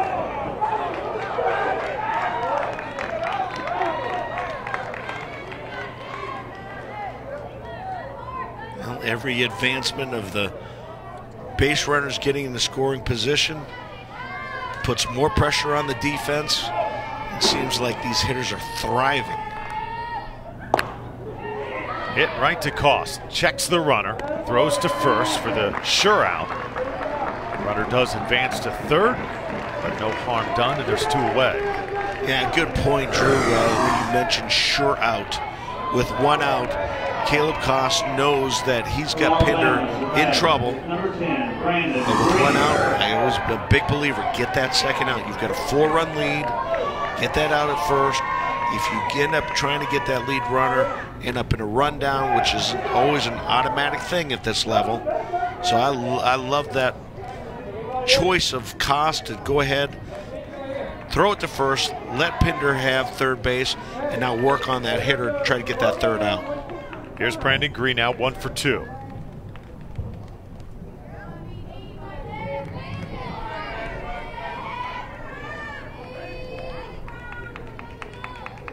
Alabama climbing uphill once again. They've trailed for most of this game.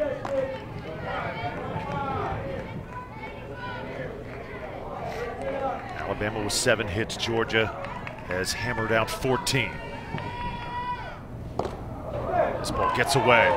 Pinder's going to stay at third. Well, better safe than sorry. When you're down 4 runs, you have to almost be able to walk home. You don't want to make that last out at home plate.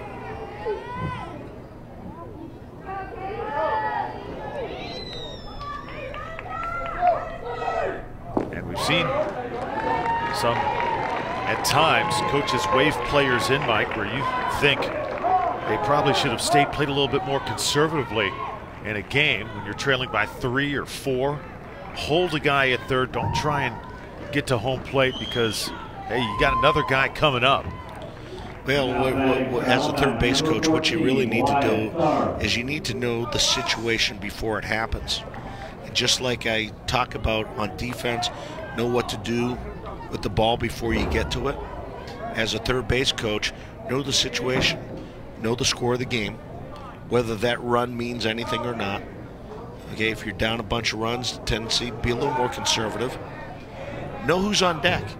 If it's one of your guys that can pop the ball, the number 3, number 4 hitter, well, you know what? Let's go ahead and slow things down. With 2 outs, though, boy, it's awful tough not to try to score that runner from third base on any kind of base hit.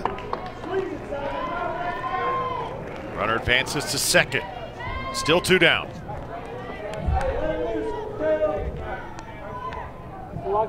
Wyatt Tharp, the batter for Alabama. Caleb Koss dealing. 2 balls, no strikes. Base hit here cuts that deficit in half. Koss bringing the heat. This one fouled away. Speaking of heat, it's been warm over the past week here in Warner Robins. We had showers and some tough weather on day 1 of this tournament.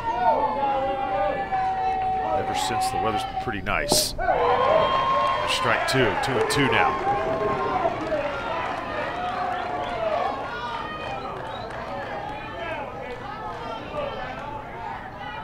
Big pitch for Caleb Koss. Misses high, full count. As a hitter here, you got to protect somehow, some way. Get it in play, give your guys a chance.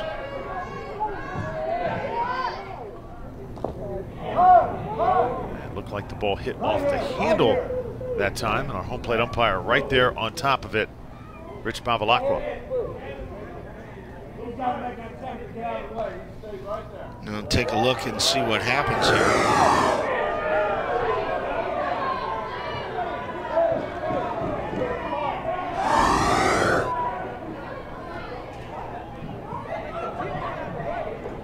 Not sure, I think the home plate umpire may have thought the ball either hit the bat or that his hands were over home plate. If it doesn't hit the bat and his hands are over home plate, he can be called a strike, and that should be strike 3. They're going to get together.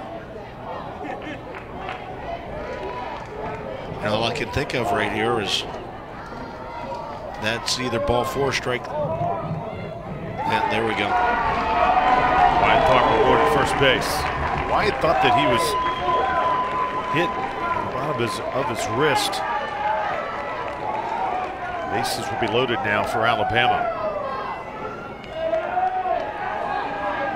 I called that wrong. It was actually would have been strike 2. So But bases loaded. Yeah, it was ruled that he was hit by the pitch. And brings up the top of the order now for Alabama, Jackson Yoxheimer. Yoxheimer can tie the game with 1 swing of the bat. It's been a seesaw battle here on day 4. Ball gets to the backstop, everybody holds.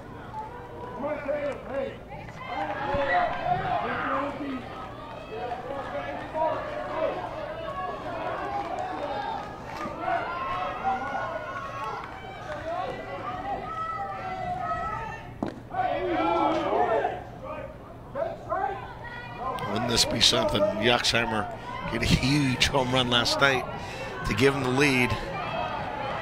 Bases juiced. Look at those numbers, 5 of 12 here in Warner Robins. And this one is shot into left field. It is going to go to the wall. 1 run is in. Here comes the second. The third's going to try and score, play at the plate. The runner will go back down to third now, and he's safe there. So Wyatt Tharp able to get back to the bag After all said and done, it's a 2 RBI double for Jackson Yuxheimer. You get Wembley getting back. Ooh, that's close. The tag was on the hip. The hand was hitting the bag. I have to think this is going to go up into the challenge booth.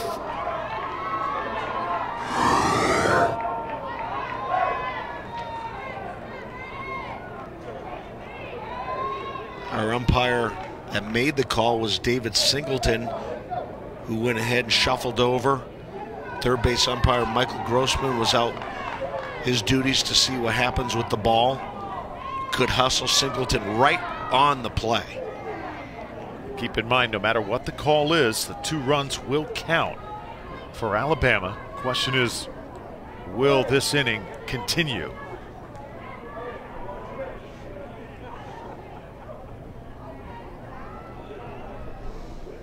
Big part of this game.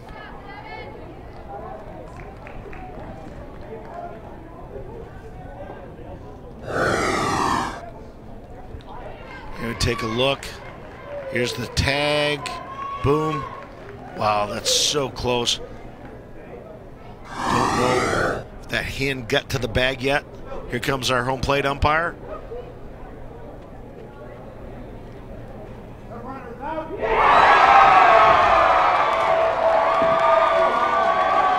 So the runs do count, but Alabama's rally will be held to 2. A big play in this game. 13-11. So much drama here in Warner Robins.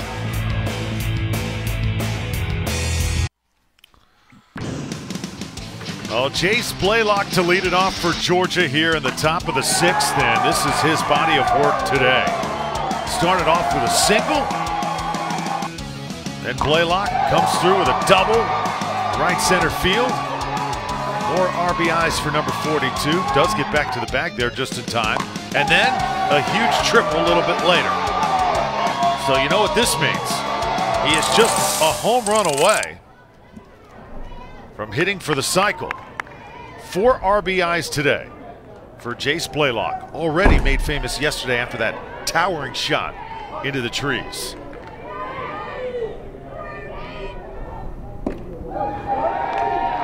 Jackson Yuxheimer definitely aware of the Blaylock power. They start him off with a breaking ball.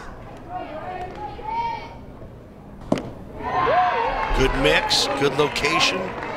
Curveball, then a fastball down and away. We've seen Blaylock shorten up.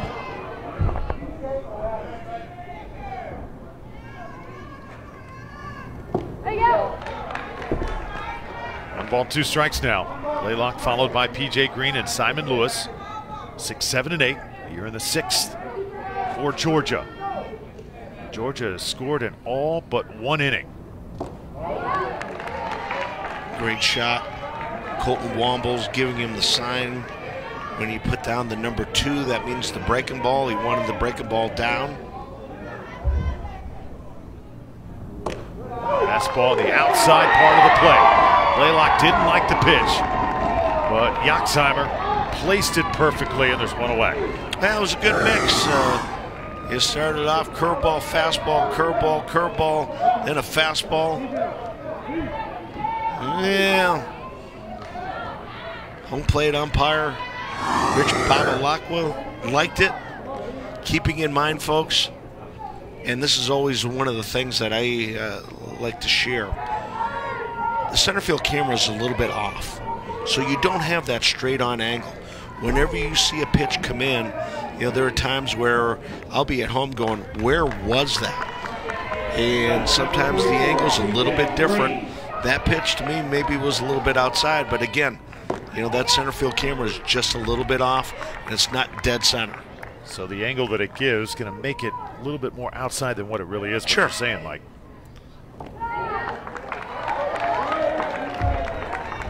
Two balls to P.J. Green. P.J. Green grounded out today. And this one's hit into left field for a base hit. Green digs for second base. Good hustle by P.J.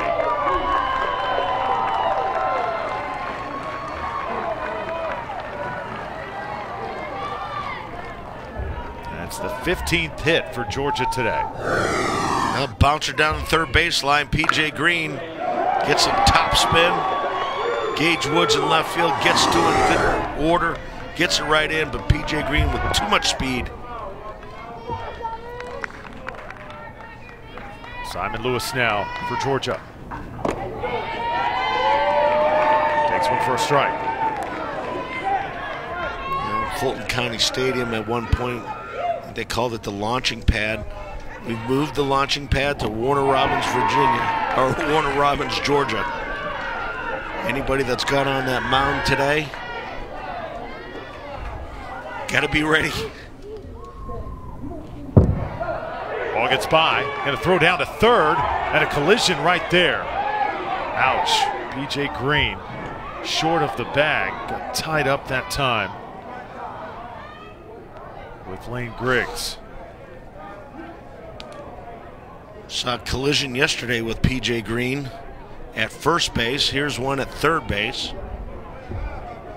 I think with a good throw, Colton Wombles would have had him throw into the runner, which brought Griggs into contact with Green.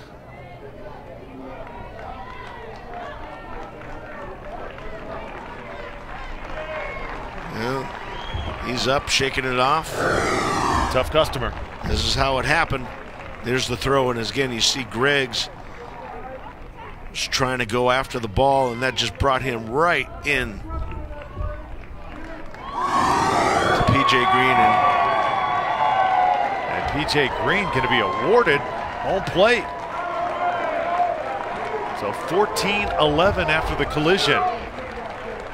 Ball did sail into left field. P.J. unable to get up because of the collision. I'm going to have to question this call. The fielder was trying to field the ball. There was no obstruction as far as I'm concerned. Here he is, and now this is incidental contact. He's not doing anything trying to hold him down.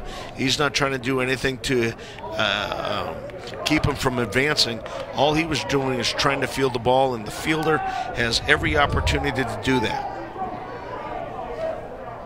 Yeah, I can't agree with that call. And neither does Chris Gilly, Alabama's manager. Which I don't believe is reviewable.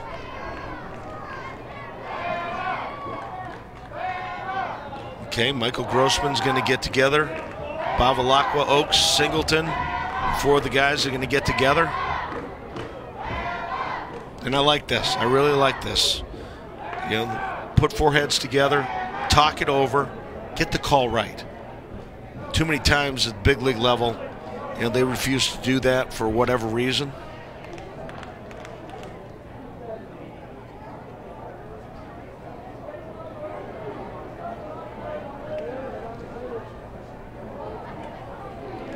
And they're certainly given it a lot of thought. Well, like I said before, as far as I'm concerned, you know, P.J. Green gets third base. He at no point ever tried to get to or made any attempt to go home, nor did Griggs do anything to try to impede his progress. I guarantee that is what they are discussing right now.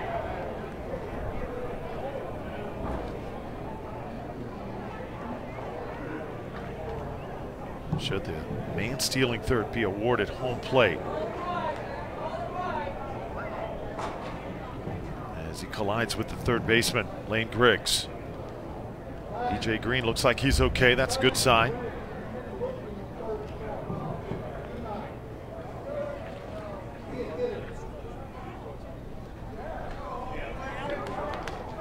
Well, Michael Grossman, the third base umpire, going over to talk to Ryan Danbury. So I think they're going to put him back on third base.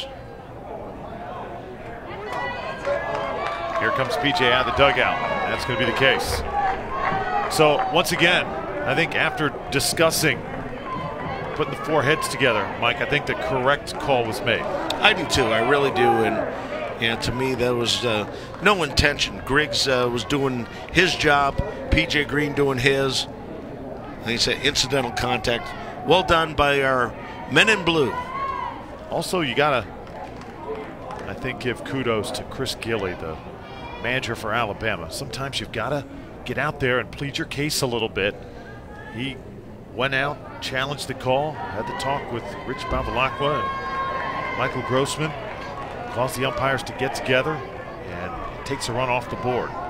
Could be a key play in this game.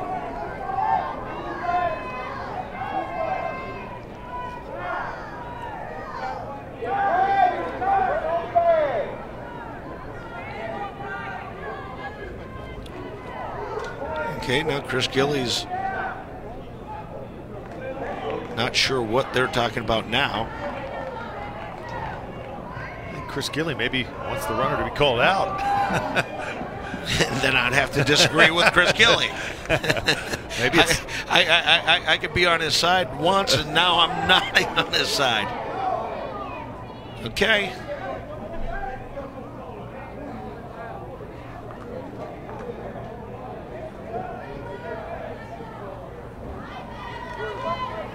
So let's see what is being reviewed now. The only thing I'm thinking is that PJ Green never made it to third base.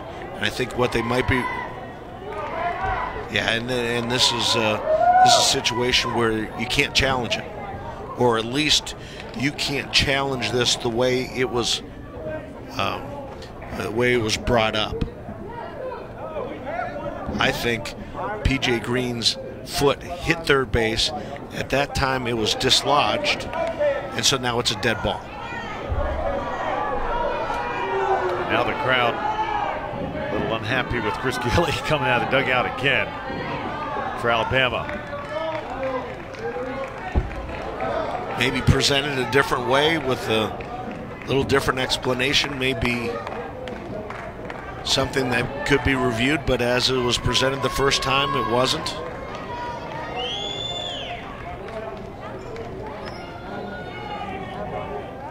This has caused about a 10-minute delay in this game.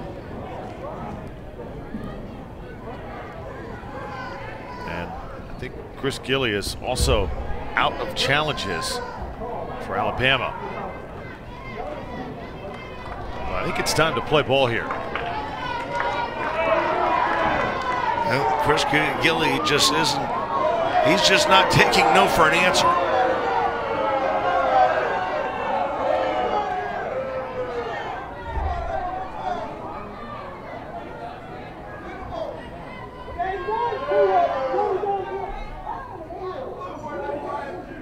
Okay.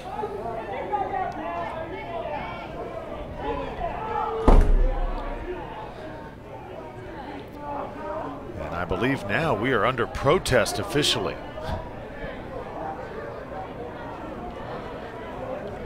So far in this tournament, Drew, we've seen a lot. I just don't understand what you want at the end of the day after a play like that. PJ Green clearly should not be called out. He's at third base. We play on. Simple as that. If you're Chris Gilly, what else is there to challenge? Yeah, and like I said, PJ Green, I believe when he slides in, the third base bag gets dislodged. At that time, Michael Grossman calls timeout. The ball's dead. I'm going to take another peek at it here and try to find out exactly what happened.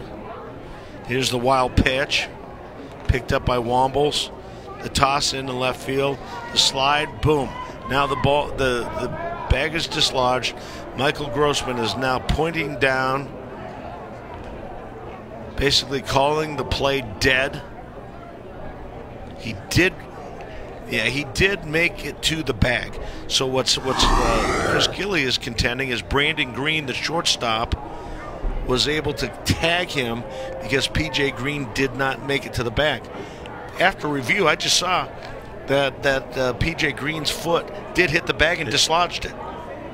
So once it's dislodged, you're deemed to you've reached the bag, and now it's a moot point. Let's take one more look, Mike, because I'm not sure PJ Green's foot actually hits the bag here. Watch the knee gets caught up, and the foot's nowhere near the bag there. See, because Griggs is blocking him. Maybe it was Griggs' foot. And I believe the protest here is not going to go very far, and we're going to continue to play baseball, as we should.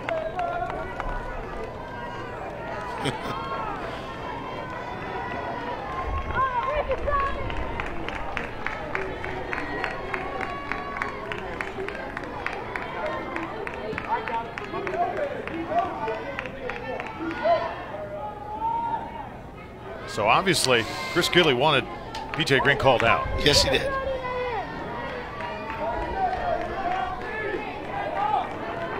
Green will be standing on third base. And with one out,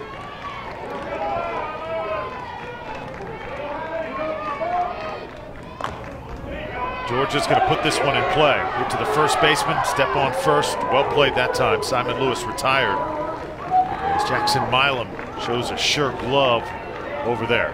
And once again, Milam ready for the play. Once he saw that P.J. Green did not break initially, now he just gathered the ball, calmly stepped on first, picked up the runner again. Logan Howard going to be the pinch hitter for Georgia. Jackson Yoxheimer just needs one more out. And Alabama will come up with 2 runs and maybe 3 to win in the bottom of the 6th. Alabama scored as many as 6 in an inning here today, so they are certainly capable of fireworks in the bottom half, but they cannot allow any more Georgia damage here. Howard, a big swing for strike 1.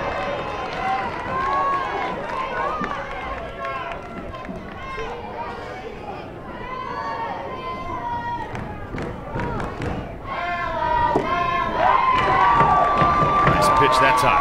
Good pitch. Jackson Yoxheimer. Good fastball away. Missed outside that time. Good pitcher's pitch. Good purpose to it. Good setup and off speed. Yoxheimer working very quickly. P.J. Green wants to come home. The ball thrown away. That's another Georgia run. P.J. Green, a thorn in the side of Alabama. Well, the hesitation.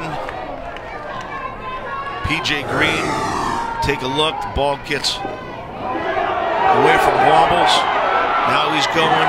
Good throw. Probably would have had him. But as a catcher, you're going back to retrieve that ball. Your back is to the play. You're not sure exactly what's going on. And you're automatically in hurry mode. So then Wombles just picked it up and fired it, thinking that he had to do his very best to get it to him. Yoxheimer able to get the strikeout, but Georgia does notch another run in P.J. Green.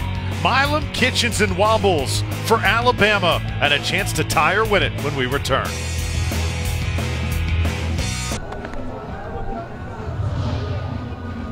(14-11) is your score as we head to the bottom of the 6th, and what could be the final chance for Alabama. Need at least 3 to continue this game, and as the Alabama players went to the dugout, getting some pretty good lip service by the coaching staff.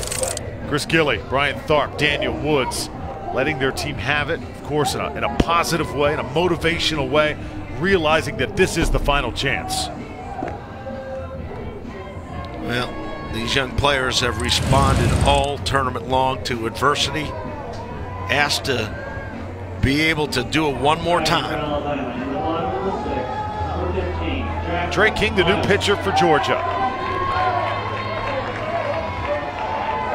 King has a home run today at the plate. Now he'll have a chance to seal this one up for the save.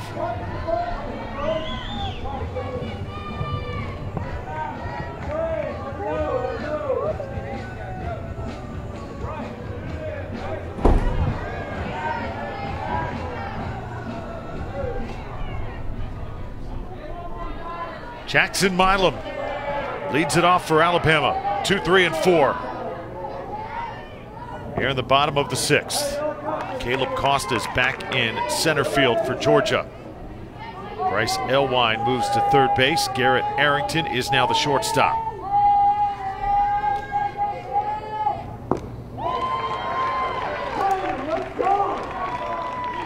Well, if you're Alabama, you look at it, say, we got the right guys up. You got 2, 3, 4, 5. Every one of them with power. All good hitters. You have Trey King in. Fastball, curveball, changeup guy. Really with great control. And a strikeout to start the 6th.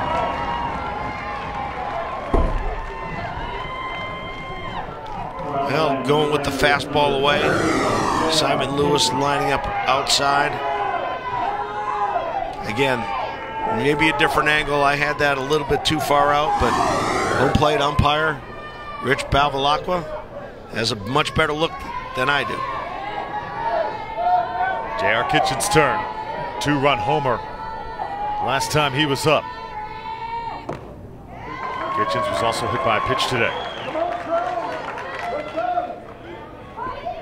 Alabama is going to fight down to their last pitch.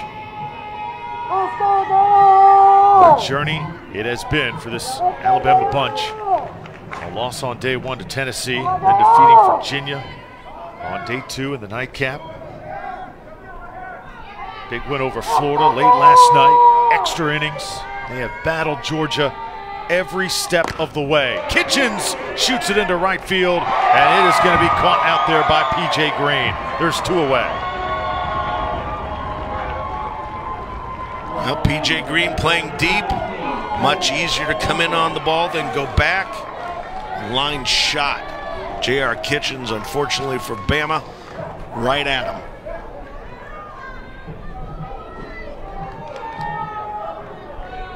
Two outs now. Alabama down to their final out. Colton Wombles. Saw Florida last night erase a 3-run deficit. They had 2 outs against them with nobody on. Alabama's going to have to do the same thing to stay alive here. Colton Wombles' bat's been a little quiet today. Big swing, and he's down quickly 0-2.